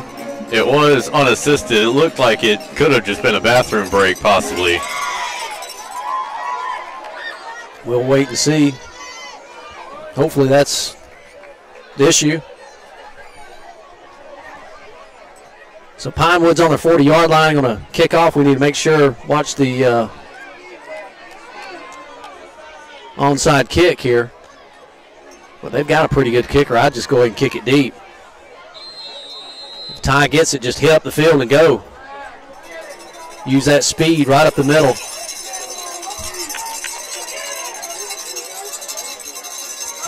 And big kick from the... And it's going to bounce. And Ty picks it up on his 9-yard line. Can he get upfield? And he does, and he gets all the way to about the 21-yard line. he is tackled at the 21-yard line, or 20-yard line. We had 3 men on number 24, drove him back about 20 yards right there.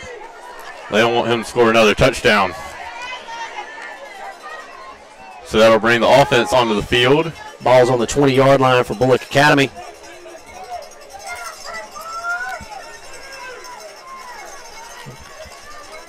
With 5 seconds left here in the third quarter. We come up to the line in the wishbone formation. Lawson Anderson comes in tight end. We hand it to Brandon Merrill, and they stop him right there. Yeah, it looks like it'd be about half a yard at the most. And that's the end of the third quarter, folks. With your score all tied up, 28-28. Let's take a 30-second break. 30-second break. You listen to Bulloch Academy Sports Network.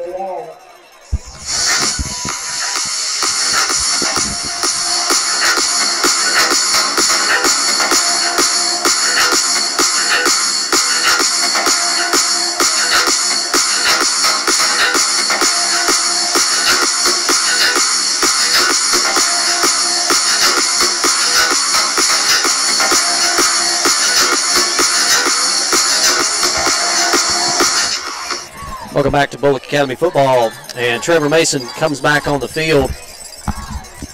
Hopefully that was just a bathroom break there, Phillip.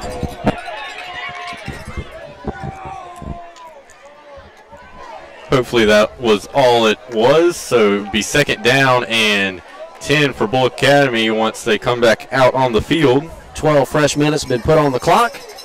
The ball is on the 21-yard line for Bulloch Academy. They're going from your right to your left. It's time to hunker down here, folks. Fourth quarter. If we win, we go on to the playoffs. If Pinewood wins, they go on to the playoffs. They got a 2-6 record. Can you imagine that, going to the playoffs with a 2-6 record? Sometimes those are the most dangerous teams. But Bulloch Academy, they really have to put together a good drive right here. Pinewood's had the momentum so far and has really dominated the second half. We break the huddle and hustle up to the line with the wishbone formation. Whistle's blown. Toss sweep to Ty Mingle. King, get out to the outside. Got a good block some blockers. He has Stone Thomas out front of him. It looks like he'll break it unless he's chased down. He's to the 30, 25, 20, 15, 10. Turns on the burners. Touchdown, Ty Mingle. On a, looks like it'll be a 80-yard touchdown run right there for Ty Mingle. Toss sweep to Ty Mingle. Got two good blocks out there. Kicked out the corner. Safety was followed up, and Ty Mingle, I thought he was going to get caught here about the 30-yard line. You know what he did? He put it on the extra gear, took off. And he had Stone Thomas, their center, out there blocking in front of him. Seth Brandt back to kick the point after 10. We need a good snap. We need a good hold and a good kick here from Seth. High snap.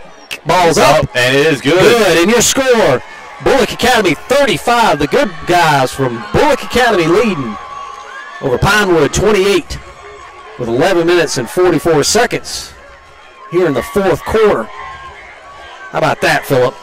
Yeah, it's a crucial play for Bulloch Academy, and it really, hopefully that'll spark their defense, get a stop here after Pinewood scored 14 in the third quarter. Hopefully that'll spark this defense. So whenever you see a pulling guard or a pulling tackle, 99% of the time that's where that ball is going to go. So you see them pulling that right tackle, they're running to the left. He's trying to scoop block, and all you got to do is if he's pulling, just follow the son of a gun, and that's generally where the ball is going to go. And that was one of the few times they've run the toss sweep tonight, and really proved to be effective right there on that play. First offensive play. That's what the result that is.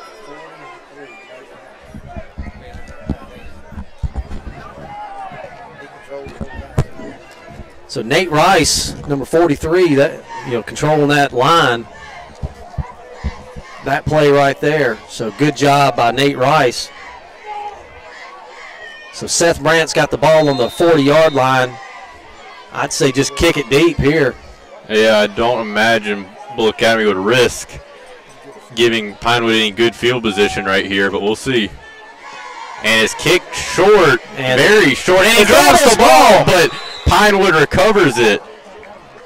I don't know if that was a designed kick right there. It went about 20 yards, about 20 yards in the air, and not really away from anybody. Very short hang time, and that caught us all off guard. It had a ton of backspin on it, and Pinewood's player tried to catch it, and it bounced out of his hands, but he was able to fall back on it, and they'll take over on their own 41-yard line. Everybody was surprised right there. Shotgun formation for Pinewood. Twins right, twins left. Empty back. Quarterback power run, and we stop him right there. Okay, that'll bring up a 2nd down and 7 for Pinewood on their own 44-yard line. Trevor Mason is back in the game now. We had word it was a bathroom break. Pinewood comes up to the line, 2nd down and about 6. I wouldn't be surprised if you've seen that same play from that quarterback. Again, he's back to pass and rolls out. We put a little pressure on him. He lobs it up. He's got to turn around. And he knocks it down right there. No flag on the play. Yeah. Thank goodness. Billy Tillman very fortunate over there on the coverage, because if he turned his head around towards where the ball was coming from, that probably would have been an interception. It was a lob throw, wide, like drastically underthrown, and Billy turned around at the last second and just kind of knocked it away. So you see the difference between Don Aaron's throws. He's got so much more velocity when he throws the ball compared to this quarterback. He just kind of lobs it up. But Billy made a good play. Fortunately, we didn't get any calls right there. 3rd down and 7. Quarterback rolls out to his left looking to throw again. He pulls it down. Can we make a tackle? He squirts outside. And Will Aaron comes up to make the tackle. Will Aaron with the hard hit, but it looks like he will have enough for the first down. And Christopher Howell right there lost contain, and that cost Bulloch Academy big time and allowed for the scramble for the first down.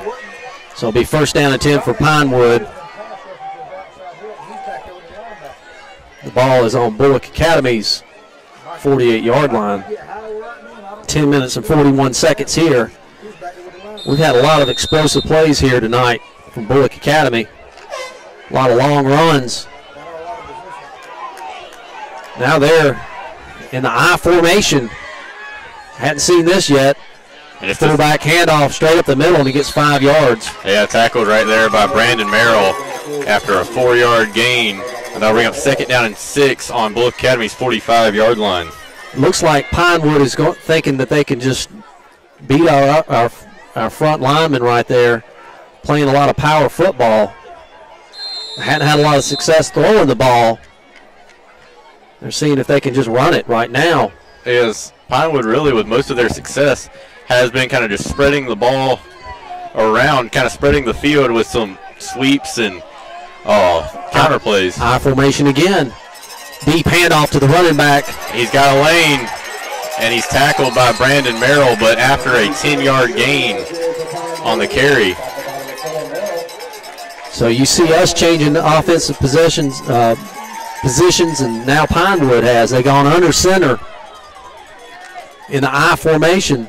And it looks like these defenses might be getting tired late in this game, and now with the ball on Bulloch Academy's 35-yard line. Same play, 9:32. Same formation, 35-28. Bulloch Academy lead. Deep handoff to running back again. Same play, just different player. He gets all the way close to a 1st down. Looks like about a 9-yard gain on carry by Logan Lewis. Right up the middle on the same play, just a different running back carrying the ball. They're running right behind that big number 64. So it'll be 2nd down and 1. 8 minutes and 58 seconds here in the 4th quarter. And Pinewood really has not shown the ability to stretch the field with their passes, so Bulloch Academy might want to cheat up a little bit. Deep handoff to the running back, and we wrap him up right there. He's hit by Brandon Merrill, but he falls forward for about a yard or two, and he will have the 1st down on a 2-yard carry up the middle to the 24-yard line of Bulloch Academy. They're just running power football. And the clock now is ticking under 8 minutes and 30 seconds. 1st down and 10 for Pinewood. Ball's on the 24-yard line. They come up to the line in that I formation. Ball snap, toss sweep. And can we get somebody outside? Ty Mingle comes up from his quarterback position. Great play by Ty.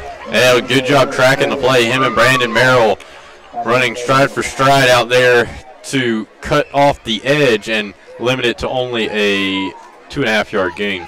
So I bring up 2nd down and about 7.5. Good subtraction. Pinewood comes up to the line again. 7 minutes and 47 seconds here. We're leading 35-28 late in the 4th quarter. I formation again. They're going to go to the left side, looks like. They do. No, he drops back to pass. Play action, and he's getting pressured. He throws it up, and it is just thrown out of bounds. So we had 2 guys on him, but just kind of stopped to let the quarterback catch his feet. I think if those guys would have just kept coming. I think that could be attributed to earlier in the same drive when he scrambled for that 6-yard run and the 1st down, worried about losing contain, and would rather him make an error, throw an errant pass like that one. Third down and 8. Ball's on the 22-yard line. It's going to be empty set with running back positioned right behind one of the linemen. Quarterback back to throw.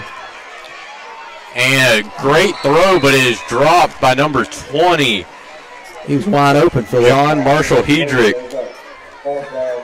And bring it fourth down, Phillip. Fourth down and 7.5 right here. So if you're Pinewood, what do you do, Phillip? I unsure about their faith in their kicking game, but he has shown an ability to kick it pretty far on their kickoffs. But they will keep their offense out there on the field.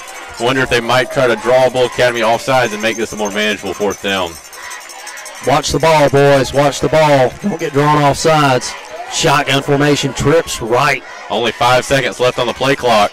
And we're bringing that in the house. Here comes Trevor Mason straight up the middle. Can we trap him? And Nate Rice and Trevor Mason in the backfield for the sack. They brought the blitz, and Pinewood was unprepared. And good enough coverage to force the quarterback to hold on to it. And Bulloch Academy will now take over at their own 28-yard line.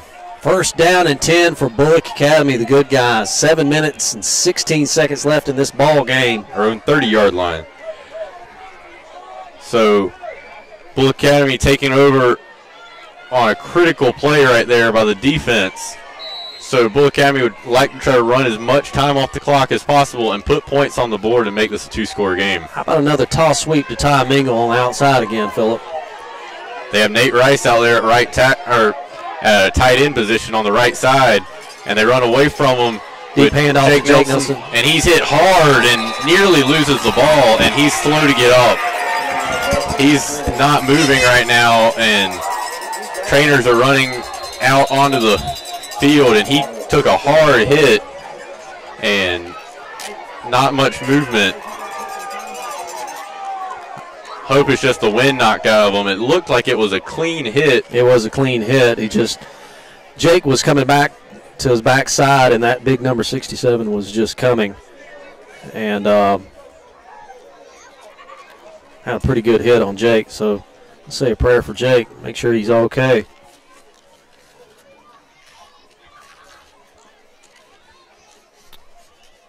So let's take while Jake's down, let's take a 1 minute break. 1 minute break. You listen to Bulloch Academy Sports Network.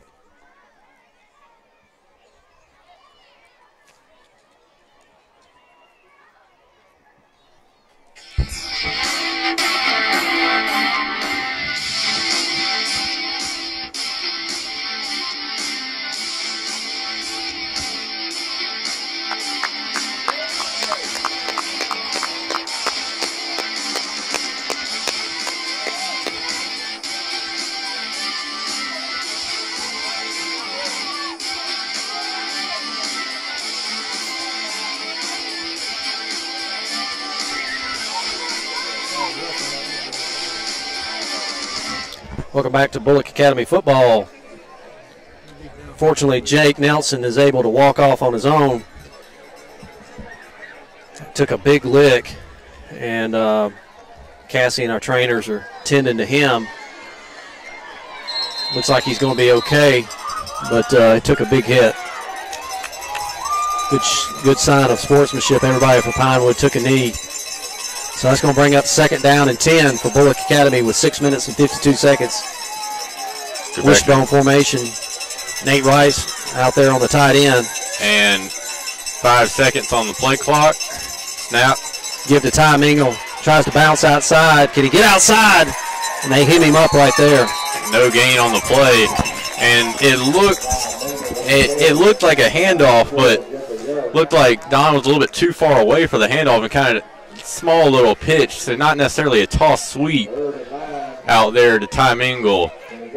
Wonder if they will go back to that when they were able to steal the edge pretty well on that 80-yard run. Brings up third down and 9. 6 minutes and 10 seconds here left in the ball game. Bulloch Academy leading 35-28. Going that heavy formation yet again. And it's going to be a play action. Will Aaron to Ty Mingle. He catches it. A good and coverage. face mask. He hit his face mask, but no call. Looks like he wasn't able to grasp it, but there was contact with Ty Mingle's face mask. And no call by the referee, and that'll bring up a 4th down and 7 for Bulloch Academy at their own 33-yard line. Just a bad call there. Well, no call from the referee. He was right there. Ty slipped out of the backfield and dumped him off. 10 on the field, we need 11. We got 10 on the field. So we need one more player. We little got 10 on personnel issues right here, but time on the play clock to adjust and need a good snap right here. Low snap last time. They're bringing everybody right now. We need a good snap. High snap and punted by Seth Brannen. He's able to get it off, but it's not very far. It was rushed, and it will bounce backwards. Somebody stop it right there. It is right there on the 49-yard line of Bulloch Academy. So high snap. Yeah, Bulloch Academy Seth Brannen not able to get off a good punt due to the pressure caused by the high snap. And that has turned into a problem for Bulloch Academy as these last couple of games is punt protection and snaps really have been kind of all over the place. So Bulloch Academy, hopefully they can get a stop right here when Pinewood has a short field. So we hustle a player out. We only had 10 players here. So 1st down and 10. Ball's on the Bulloch Academy's 49-yard line. Shotgun formation. Ball snap. Handoff to that running back. Looking for some running room. He's got to the outside, and he's going to pick up about 10 on the carry. We'll see where he's marked. But that might be another 1st down for Pinewood. Looks like they are marking it 2nd down. 2nd down and about 2. Looks like 2nd down and 2 on Bulloch Academy's 41-yard line. We need to hold him here. And the clock is under 5 minutes now. Did he get out of, I guess he got out of bounds.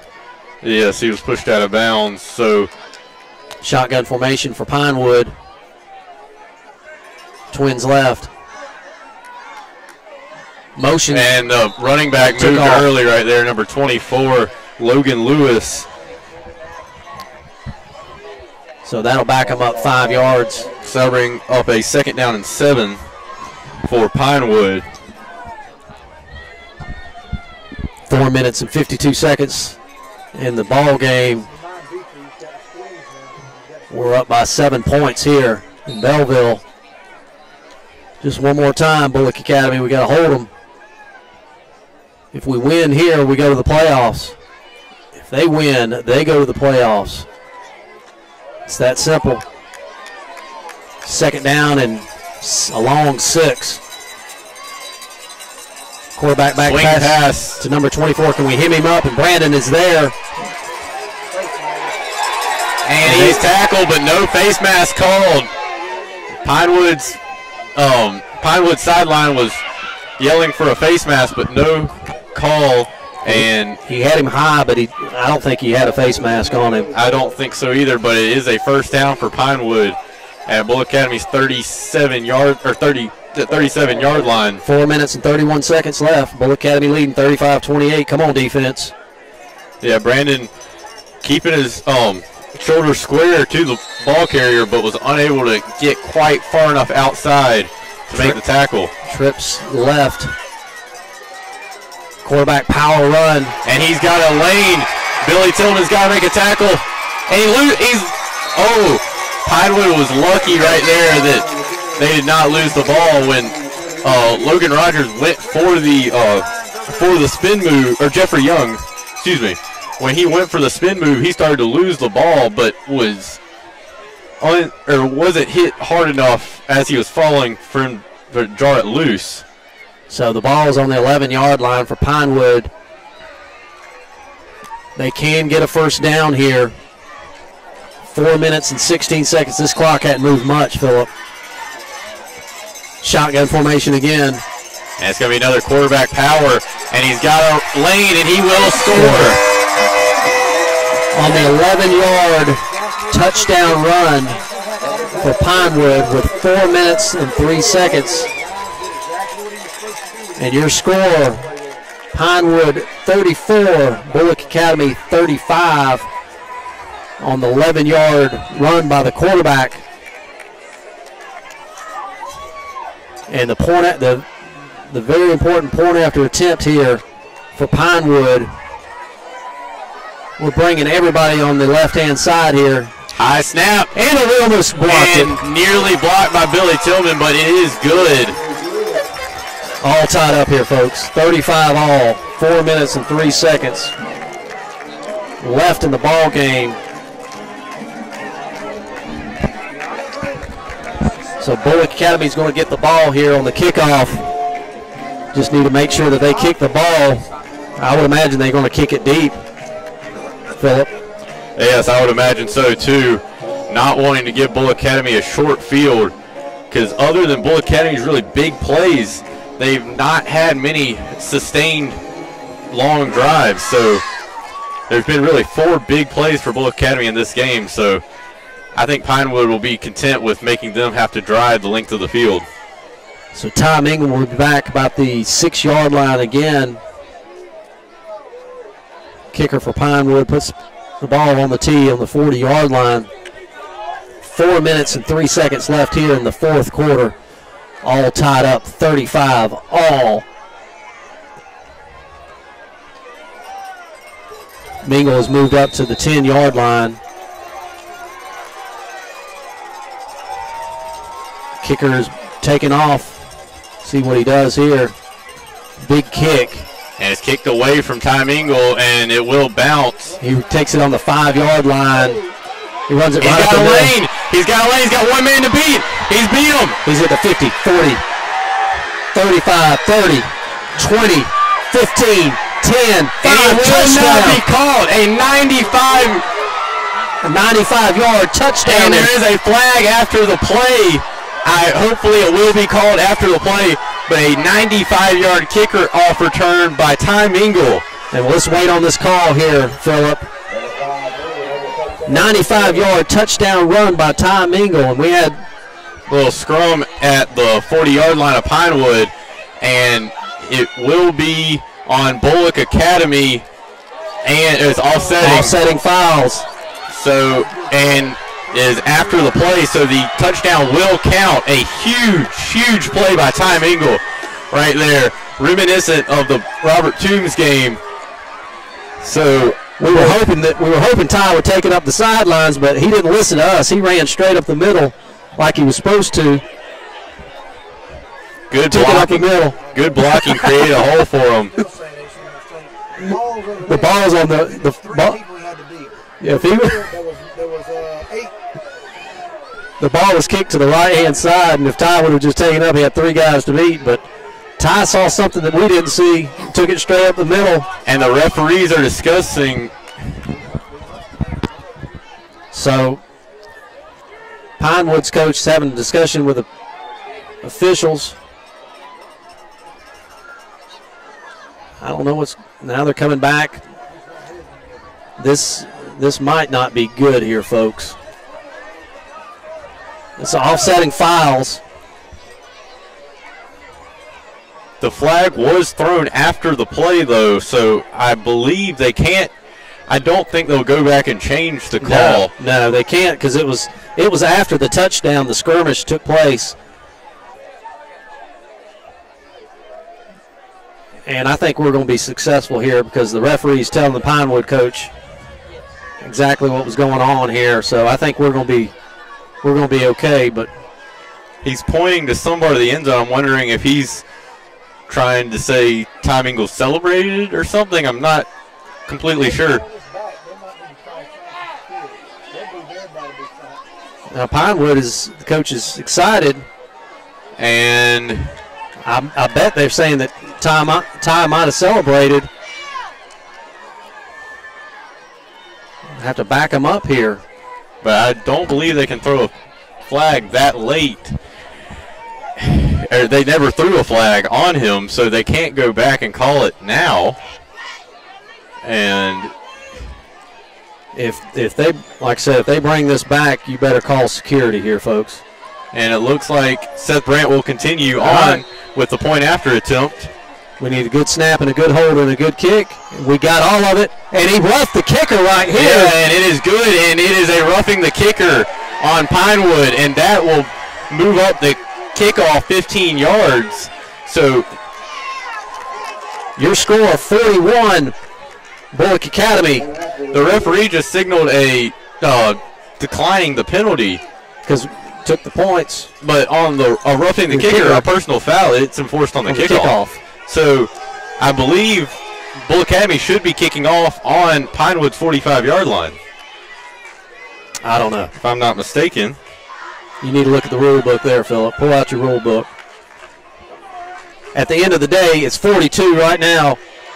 The good guys from Bulloch Academy, Pinewood 35 with 3 minutes and 47 seconds here in the fourth quarter. You win, you go to the playoffs. A lot of confusion here at the end of the game, at this game right now. And Hennessy's telling that, hey, it needs to be up here if the. That's what he has the same point that I had. It was a roughing the kicker unless they called running into the kicker, which is not a personal foul.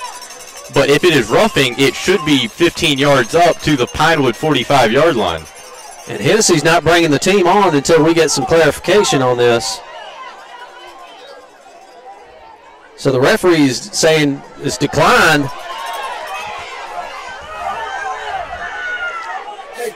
What did they do? They waved the flag off. Well, back here, after that, the referee signaled they declined the penalty, but it was, I believe he called a roughing the kicker personal foul, which should be a 15-yard penalty. Redo the play, get closer and go for two or take it on the kickoff. It should be enforced on the kickoff, and it is now going to be called.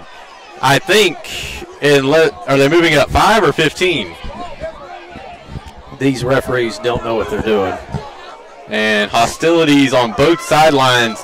I think Coach Hennessy's wanting an explanation, but is running into the kicker. That is only a 5-yard penalty, but roughing is 15. So it will be placed on the 40-yard line. So apparently no penalty enforced. Who knows? But no penalty enforced on the play. So we need a good kickoff right here from Seth Brandt. Yeah. So I have no idea, folks. We had a roughing the kicker, and now they waved the flag off, and now it's back to the 40. Anyway, 3 minutes and 47 seconds. Seth, kick it deep, my friend. And he winds up, and he kicks it high to the 30-yard line. It's got to be your turn. He's able to kind of get outside. He's cutting back, but he will be tackled at his own 36-yard line. And there's more extracurricular activity. And another flag thrown. 2 flags. I'm not sure who initiated it, but ball's placed on the 35-yard line. Let's see what the call is. Bulloch Academy needs to try to avoid any extracurricular activities right here with the lead, with only 3 minutes and 46 seconds left on the clock. This flag came flying in from the left-hand side here. There were 2 flags thrown by 2 separate referees, so I wonder if it will be offsetting or will be all on one player. And personal foul, unsportsmanlike conduct on Bulloch Academy and none on Pinewood, so that'll be a 15-yard penalty moved up to the 50-yard line. The referees need to get a handle of this ball game. It's about to get crazy here. But you can't.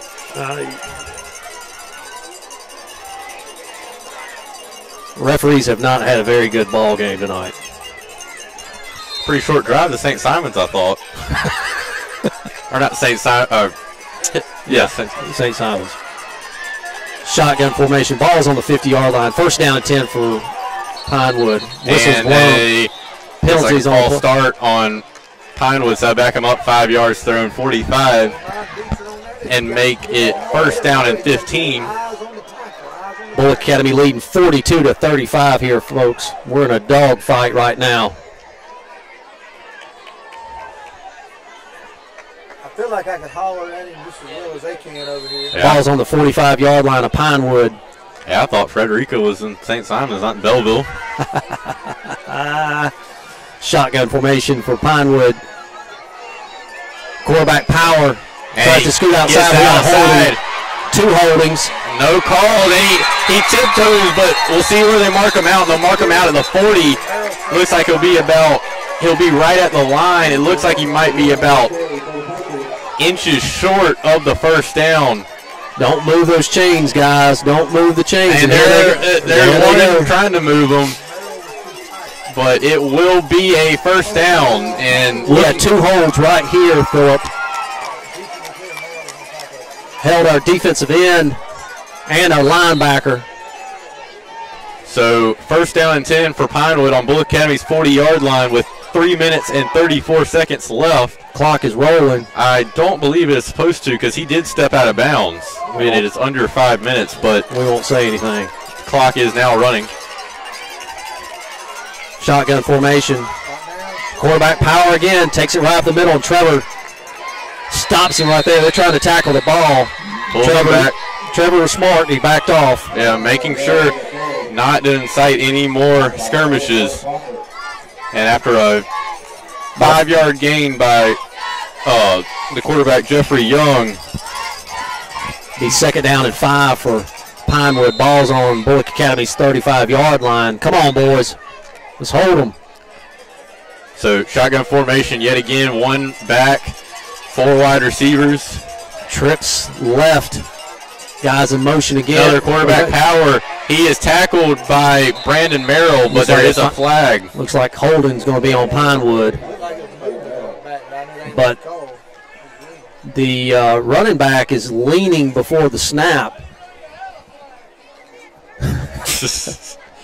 And he waves it off. It happened to fly out of his pocket 10, 15 yards. And the running back is leaning each and every time. Kind of similar to the Frederica game where that running back or the quarterback would take a step up before each snap. So and bring up third down at about a half of a yard. Under 2 minutes and 30 seconds left in the game. Third down in inches for Pinewood. Watch that quarterback power again. Running back. And they pull the tackle, and he picks up about 8 on the play. They pulled that tackle for the quarterback power. Bring up first down and 10 for Pinewood. Ball's on the 22-yard line. But right before the snap, running backs are leaning forward just about on every snap here. Ball on Bulloch Academy's 22-yard line, under 2 minutes to play.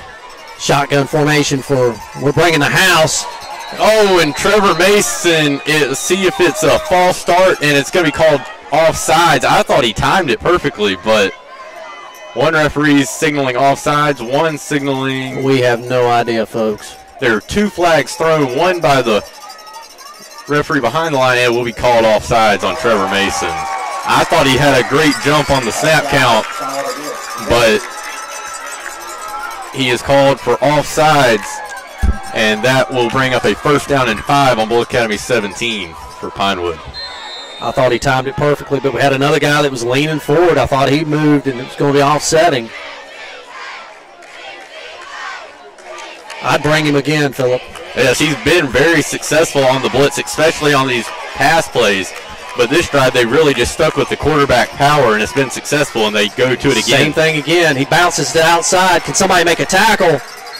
And we ride him out of bounds, but he gets the first down with 1:39 seconds left. He'll be down at Bulloch Academy's 8-yard line. It'll be first and goal from the 8 with 1:39 left in the game in regulation.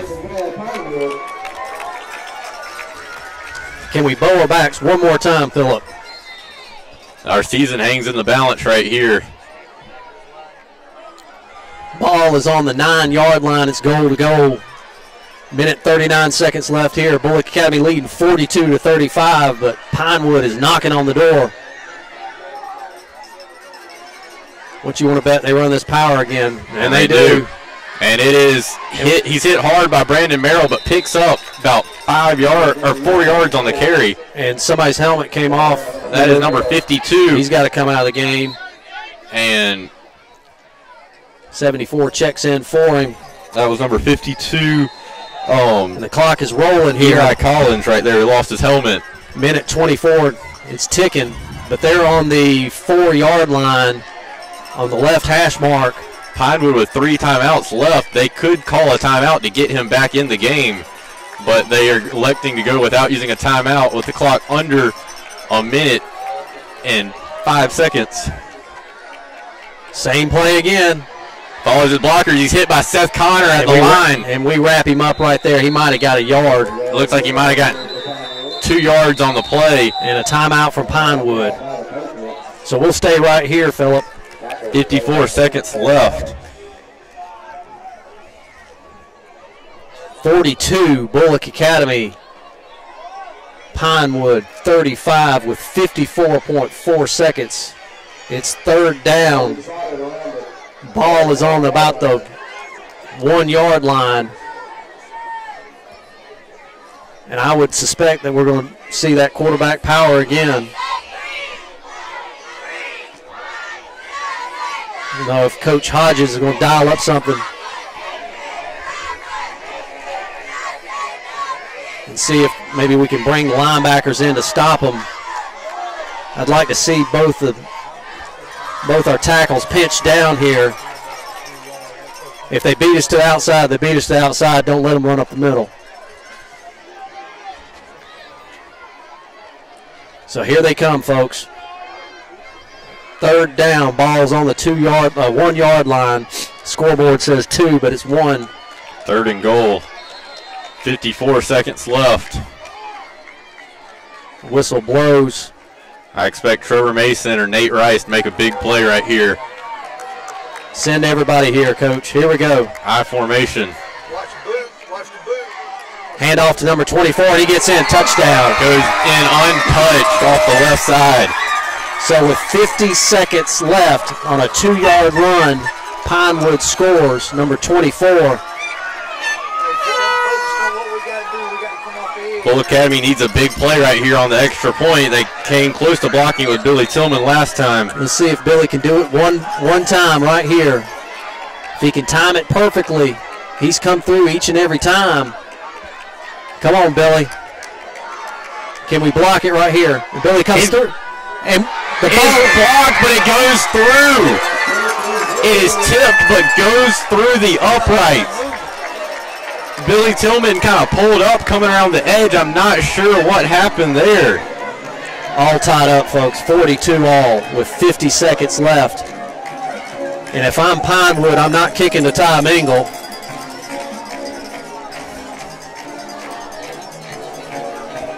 $50 seconds left here in the ball game in the 4th quarter. 42-42. You win, you go on. Either team. Who wants it the worst, Phillip?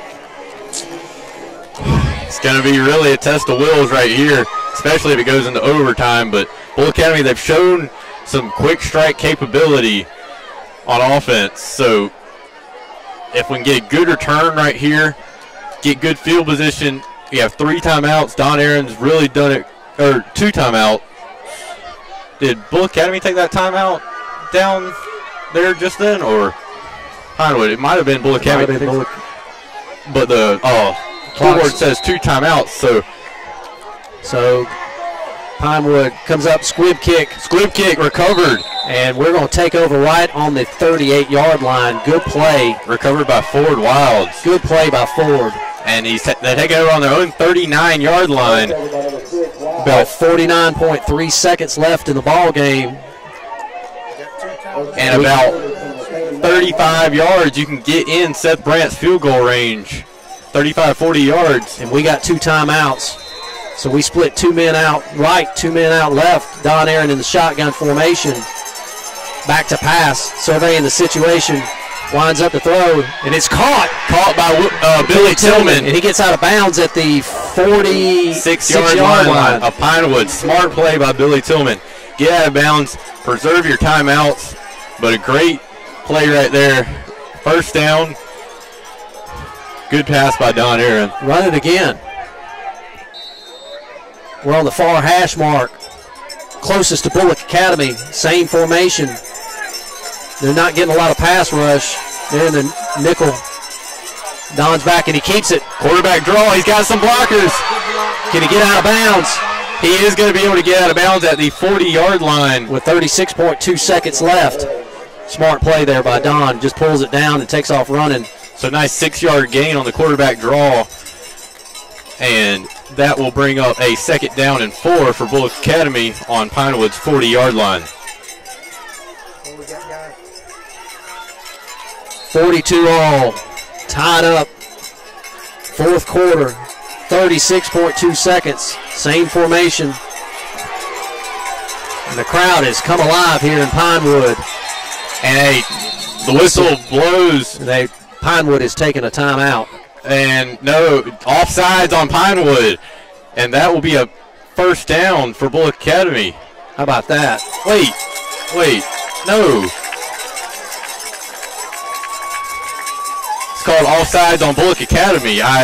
He made the motion. He made the motion for offsides, but it was usually that's always the defense, but it is called on the offense right there for offsides. So that'll bring up 2nd down and 9 for Bulloch Academy at Pinewood's 45-yard line. Well, referees are still talking about this. I think the clock ran tiny bit, possibly. I'm not sure, but referees are moving out of the way now. 2nd and 9, shotgun formation. Ty in motion. He turned up too early, but no call. And he's open on the flat. Get out of bounds. And he is able to at the 38. They're marking him at the 39. I thought he got out at least the 38. 28.5 seconds here. Ty turned up just a little bit too early. And Bulloch Academy can use the middle of the field right here with 2 timeouts. And only 28.5 seconds left. You can use the middle of the field right here with your timeouts. Ball's on the 39-yard line. Same formation again. Ball snap. Don just pulls it down. Draw. He's got the 1st down, and the clock will stop to move the chains at 22.6. And let's see if Bulloch Academy uses a timeout, and I think they will. And they do. Coach Hennessy's calling a timeout, so. Woo! Ball now on Pinewood's 34-yard line with 22.6 seconds left. And Bulloch Academy with a 1st down and 10. Wow.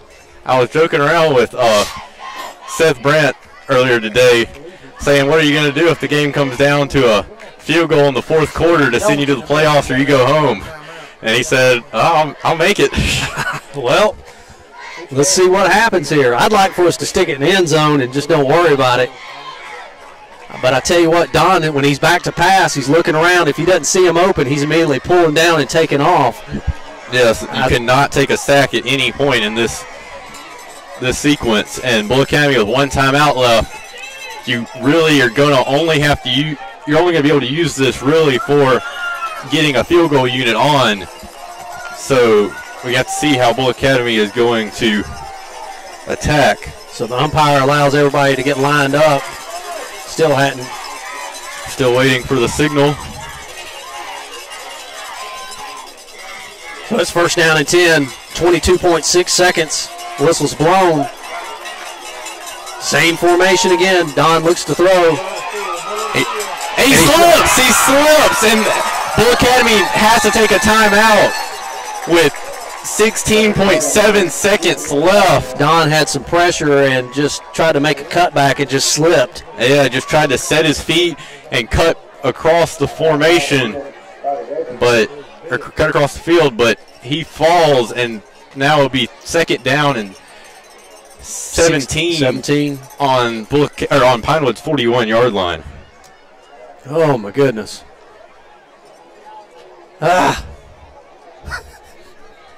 42 all here, folks. 16.7 seconds. What can Coach Hennessy dial up right here? I'd like to see a little out right here to. Yeah, I think you got to get about 8-10 yards down the field and get an out route and just set yourself up for a possible long field goal or even a Hail Mary if you're forced to it. So maybe let Don roll out to his right, just kind of pop somebody down there. Because Bulloch Academy is out of timeouts. And I don't see a fourth one in their future. Don's back to pass right over the middle. Across the middle. If he gets the first down, he's running. He's going to get tackled. And it's fall down. And he's down with 5.7 seconds left. At the 11-yard line, the clock will stop for the first down until it is set. Seth Brandt, if they can spike it, Seth Brandt will be able to come on for a field goal. Spike the ball, Don. Let it get set. And they're waiting for the play clock. Snap it! And there's no timeouts. Apparently, Bulloch Academy had a timeout. We had a timeout. The scoreboard had it wrong the whole time. And they just wanted to have us a little heart attack. So with 2 seconds left. Yeah, Coach was wanting the clock to run, get it down to 2. All right, so folks, we had another timeout. So it was our error. The scoreboard said that we had 0 timeouts, but the clock was wrong. Good thing a coach on the sideline is keeping track of that. Goodness gracious. You were correct with your statement that Pinewood used a timeout. Pinewood did. On their drive. So the ball is placed on the 11-yard line on the far hash mark closest to Bulloch Academy. And this is actually the situation I pitched Seth. To be even more specific, I said the 10-yard line, about the 10, 15-yard line with 10 seconds left. And so I'm going to project that you're going to see some timeouts from Pinewood here, trying to freeze him. So Seth is on his 17-yard line, and there's the timeout. We're going to stay right here, folks. 2 seconds left in the ball game. You might see another timeout here, Phillip. Wouldn't have this game any other way. It's Pinewood. It's Bulloch Academy. You win, you go to the playoffs. You make the kick. Stick it in there, and Seth can do it. There's no question. Yeah, this will only be his 3rd field goal attempt of the year. He's got the leg. But he has shown the ability to make field goals from even further distances than this. So this will be, let's see, the tee is set on the 19-yard line. Is that right, Phillip? So it'll be a 29-yard field goal attempt. We need a good snap. We need a good hold. And we need a good kick from the senior, Seth Brandt. Hey, here comes the coach coming out. He called the timeout, and Seth Brandt made the field goal. But a timeout is called before. And I feel like I've mentally prepared Seth for this moment. For years, I always tried to get him to play football. And it's his time right here, and he made that field goal. And sometimes when they make that field goal, it gives them the confidence to make another one, but sometimes some of them can't do it twice in a row, so we're going to hope Seth can keep his cool and make it again. Well, if I'm Pinewood, I'm going to let him kick it again and call another timeout right beforehand. They are out of timeouts. They're out of timeouts. So the clock is wrong now again. Clock operator. So now here we go. This counts. This is it, folks. We need a good snap. We need a good hold. We need a good kick. Here we go, folks. Ball snap, high snap, good kick. It's up. It's good. It's good. Seth Brandt wins the game. How about that, folks? In a dramatic fashion with at the end, Seth Brandt does it. Kicks. And sends Bulloch Academy to the playoffs. A 29-yard field goal for the win. As time expires. And that's the ball game, folks. Your score, Bulloch Academy 45, Pinewood 42. How about that, folks? Hey now. Instant classic. That'll go down. Folks, we're going to the playoffs any way you look at it. We beat our rival, Pinewood, on a last-second field goal attempt. There's no other way we should win it right there. Great game on both sides of the ball. Great sportsmanship here for the rivals. And Bulloch Academy comes out the winner. Mighty. And Don could have scored 10 touchdowns, but Seth Brandt's player of the game. Player of the game is Seth Brandt. Folks, thank you so much for listening to us tonight. Be safe traveling home, and we get to play one more time. So you're listening to the Bulloch Academy Sports Network. Thank you so much. Safe travels. God bless.